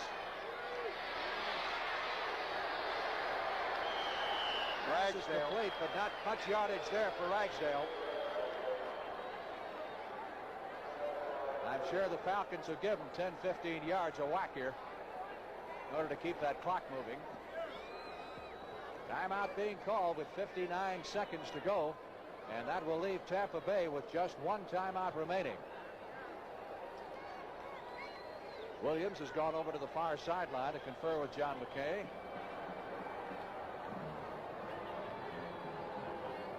Second half of the CBS doubleheader, we were talking about the New Orleans Saints. If their high-powered offense this year, they're at Denver this afternoon, and most of you will be watching that game. See a high-powered defense, too, at home. Talking about the fine work of this Tampa Bay offensive line, a lot of the credit goes to Bill Johnson, the former head coach of the Bengals, who has taken over the offensive line of the Buccaneers. Of course, they've got Abe Gibron helping them out on defense. It's my man, Abe. I love Abe Gibron.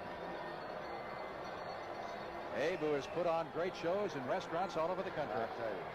Would you believe he's probably the quickest pulling guard that ever played the game? Really? Yes, sir.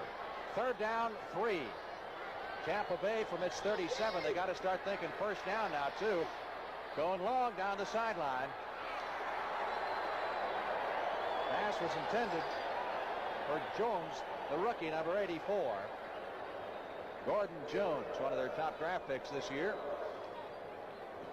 who has not seen much action. And it'll be 4th now, 4th and 3 for the Buccaneers at their 37-yard line. You see the time remaining as Jones heads back into the huddle.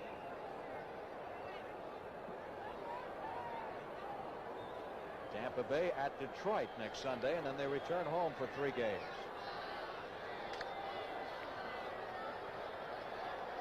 Falcons play at New York, play the Giants next week, who obviously are red hot.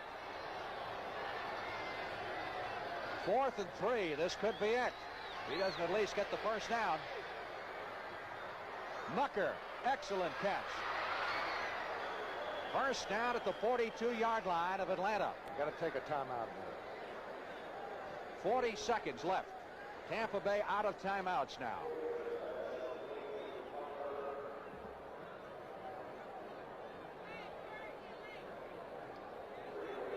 Now we get word from the Meadowlands that the Cowboys have kicked a field goal. Apparently in the final minute of play, it's still going on.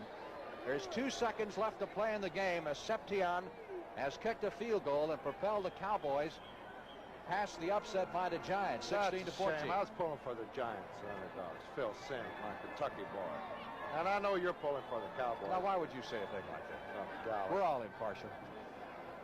Bubba Bean's run were in form for the touchdown a moment ago, the longest for Atlanta this year, and it's got to be a great moment for him, as we said, because he's been languishing on the bench with the arrival of the 3 rookie running backs. He hasn't seen that much action. He's a former #1 draft pick out of Texas A&M, who was a regular last year.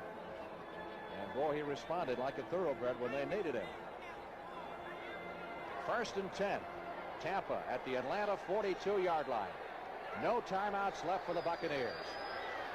Doug Williams cranks it up looking for Mucker, and he's got him out of bounds at the 13-yard line. See him put it right on the money. And Mucker did 2 things. He not only ran a good pattern, caught the pass, he got out of bounds to stop that clock. Well, they get a quick touchdown here. We're going to see a little scramble for the football. I imagine so. May see Big Ben in operation again. Huh? Yeah. 33 seconds to go. First and 10 from the Atlanta 13-yard line. 17-7, Atlanta leading.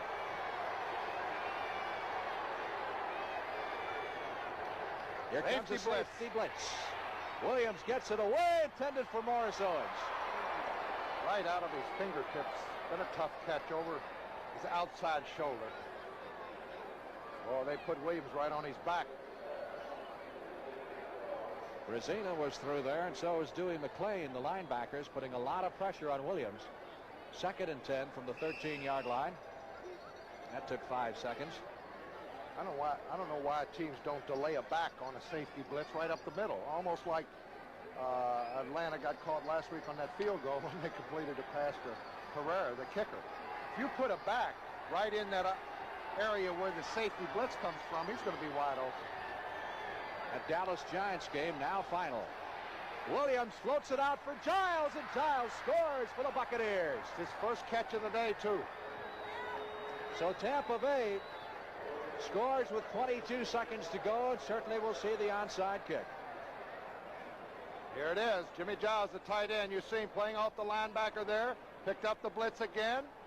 And this is the dangerous thing about the blitz. Boy, you are going to live and die with it. You got man-to-man back there. Giles makes a good catch. Here he is again. Doug Williams just puts it up. Cool. Look at that. Nice touch. He's wearing Brazina for a blanket most of the afternoon. That's what I was saying. And that was in the middle off the safety blitz, and the guy's open. O'Donohue slams through the extra point. That makes it a 17-14 ball game. Onside kick to come. 22 seconds left to play in the game. And Atlanta leading by 3. We'll be back with the finish in just a moment. You give a man a couple of days to himself and a Black & Decker workmate, and there's almost nothing he can't do. You can pound on it, saw on it, hammer on it, and sand on it. The sturdy vice jaws do the holding for you. You can clamp on it, paint on it, cut a shape on it, drive a screw on it. There's almost nothing you can't do. When America has a job to do, it reaches for Black & Decker. If a man's lapel begins to rebel and the pockets in his pants become losers, then he needs clothes from Levi's Sportswear. Levi's slacks, blazers, and suits hold their great looks because they're sewn to the tough standards that made the Levi's name famous for durability. Men's clothes from Levi's Sportswear, where quality never goes out of style.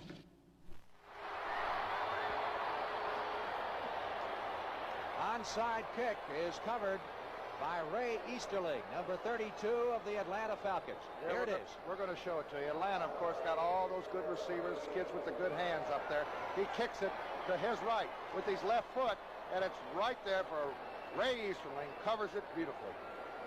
Easterling, number 32, so it would appear that the Falcons are home free now. Tampa Bay does not have a timeout left, so they can't stop the clock.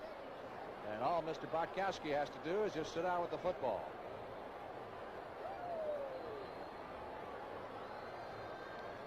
And this will be the last play of the game. You see the guy way back here in the 46-yard line. That's John James, a punter.